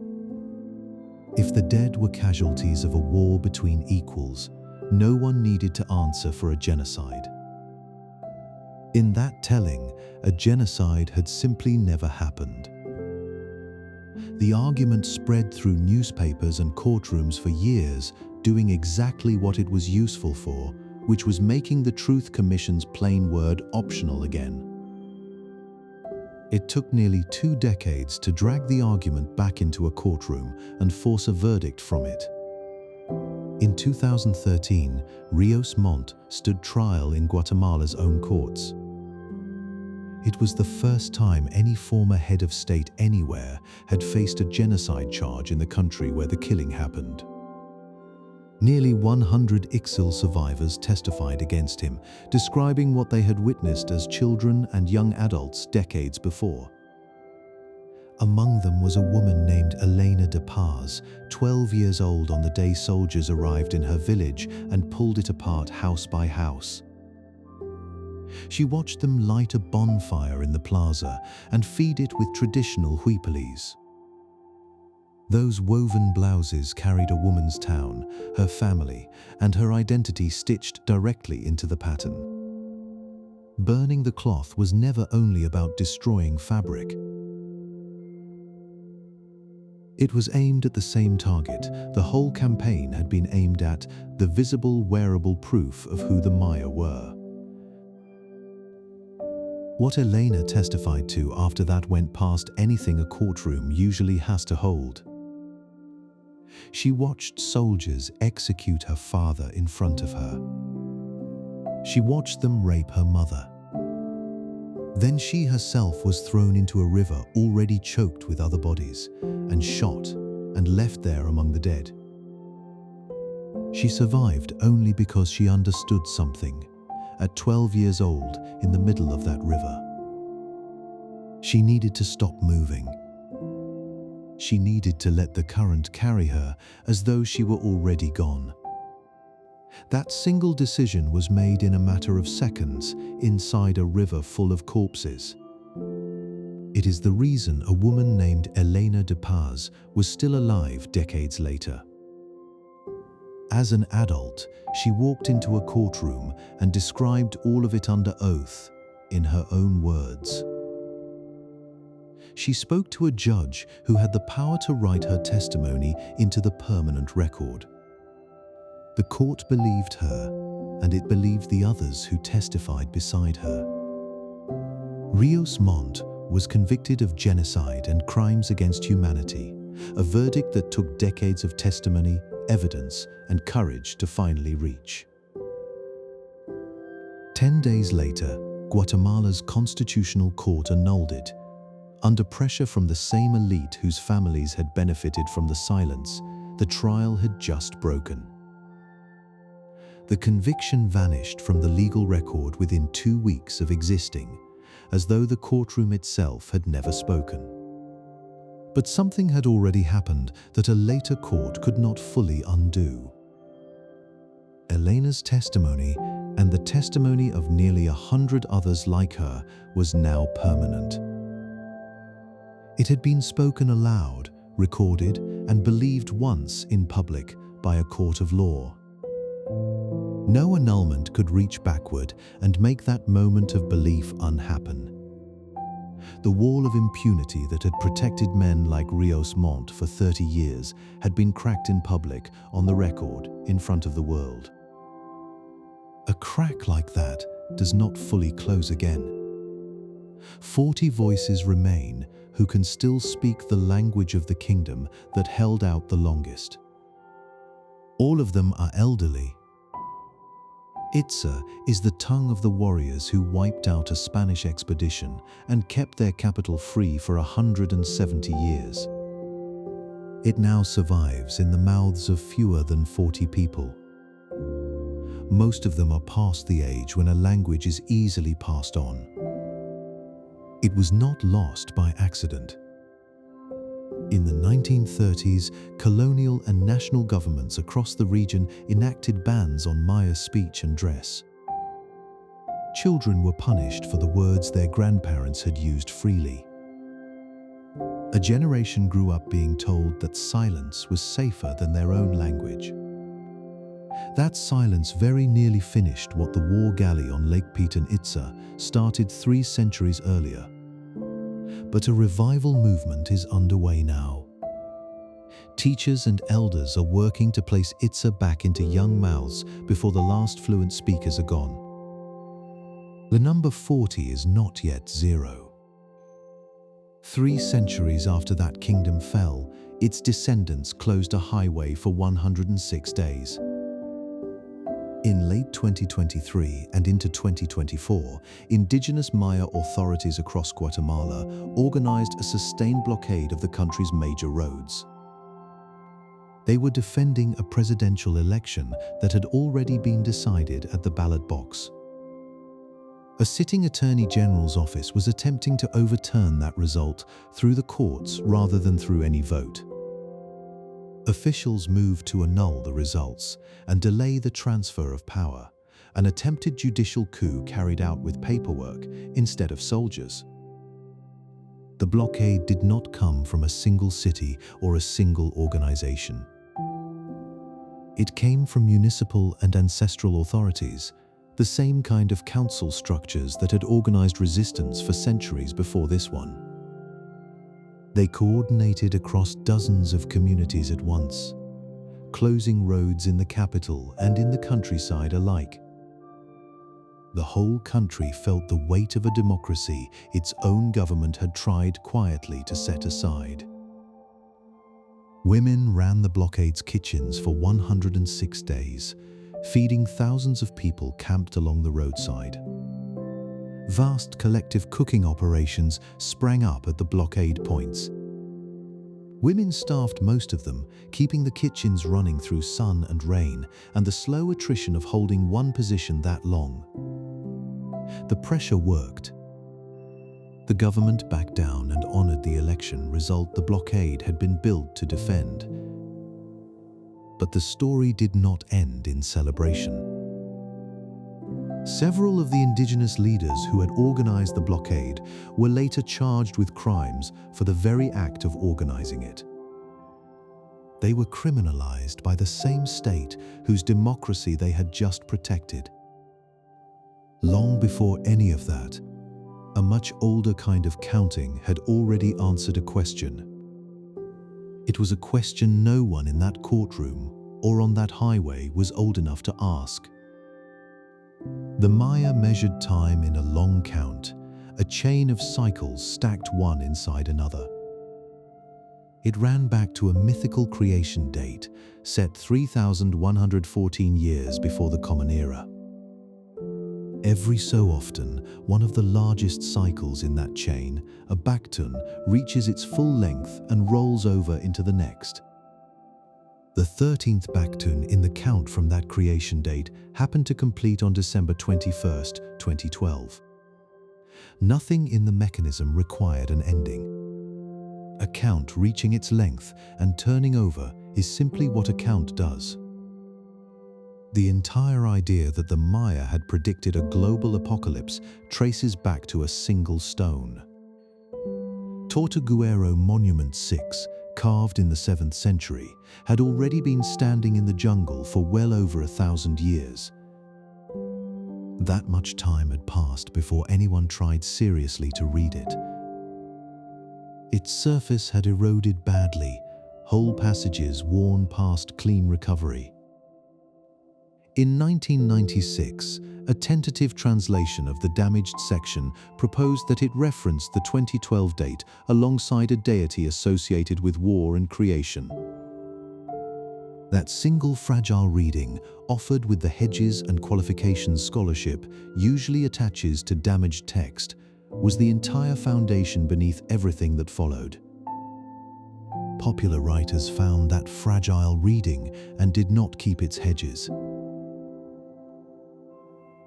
Authors outside any academic setting seized on the 2012 reference as confirmation. They took it as proof that the ancient Maya had foreseen the end of the world.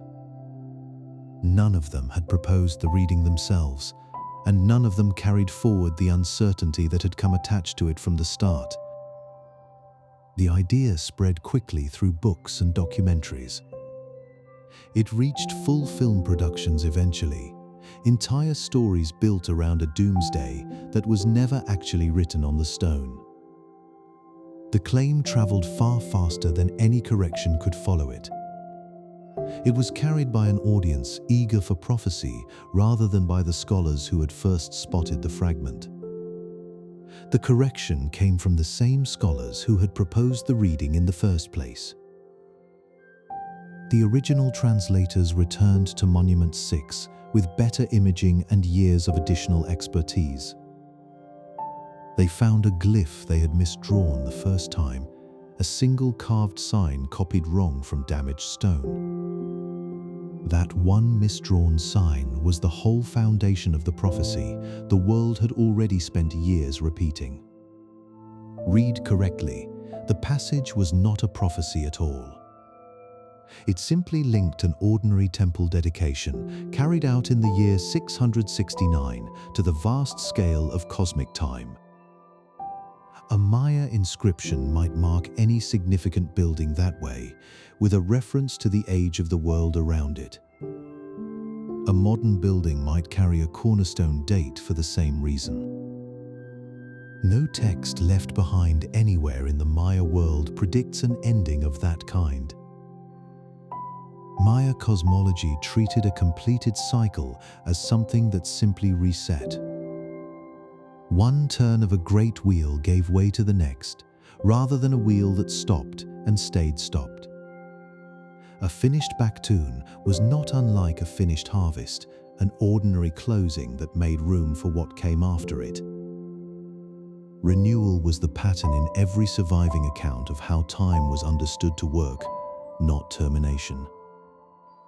The stone at Tortuguero had never been unusual in that respect. It had simply been misread as an exception to a pattern the rest of Maya cosmology never departed from. The same astronomers who left no warning of the world's end left a record of exactly how closely they had watched the sky instead. That record survives in the pages of the Dresden Codex, one of the 4 books that escaped the burning centuries later. Working from cities like Chichen Itza, Maya astronomers calculated the cycles of solar and lunar eclipses with real precision.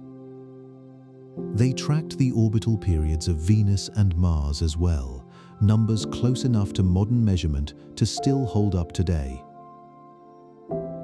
One table inside that same codex, known now as the Serpent series, extends a single calculation across more than 15,000 years. No single observer could have lived long enough to verify such a span directly. It reaches toward the same slow drift in the Earth's axis that astronomers today call the precession of the equinoxes.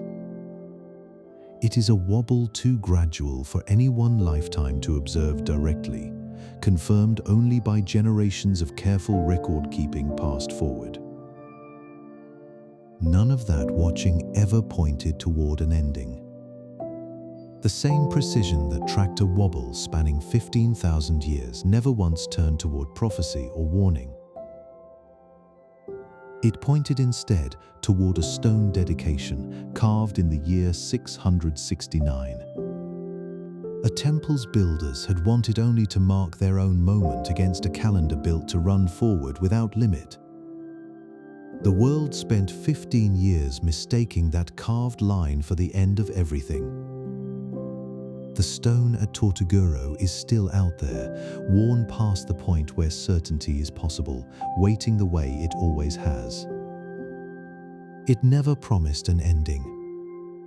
It only ever recorded one more turn of a wheel that was built from the very beginning to keep turning.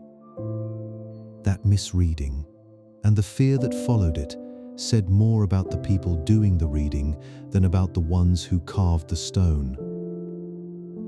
Across this whole telling, the pattern kept surfacing in different clothing. A reservoir emptied and was refilled. A dynasty fell and another rose a little farther north. A language was banned and forbidden, and still someone kept speaking it low enough not to be heard until it was safe to speak it loud again. A courtroom's verdict was erased in 10 days, and still it had happened, and still it could not be made to unhappen. Nothing in this story ended the way the word ending usually promises. Something always kept moving underneath the collapse, the way water keeps moving under limestone long after the rain has stopped falling on the surface. Maybe that is the quiet lesson underneath all of it. An ending, looked at closely enough, is rarely the whole truth. It is usually just the part that was loud enough to be noticed. It stands in front of a much longer story that kept going without asking to be watched. The people who built these cities understood that better than the ones who later mourned them. They did not write of a world that stopped. They wrote of cycles that closed and opened again, the way a season closes and the next one starts to grow before anyone gives it permission. Somewhere tonight, in a kitchen in the Highlands, a grandmother is teaching a child 4 or 5 words in a language once punished into silence. Neither of them is thinking about ruins. They are simply continuing something, the way people always have, without needing the world to notice that they are doing it. Let your eyes close if they have not already. Let the weight of the day settle into whatever is holding you. A bed, a chair, the quiet dark of a room that asks nothing else of you tonight. Somewhere, stone is still standing in the warm dark, patient, unbothered by anyone's need to read it. Rest now. Let the story close the way every good one eventually does, softly and without announcement.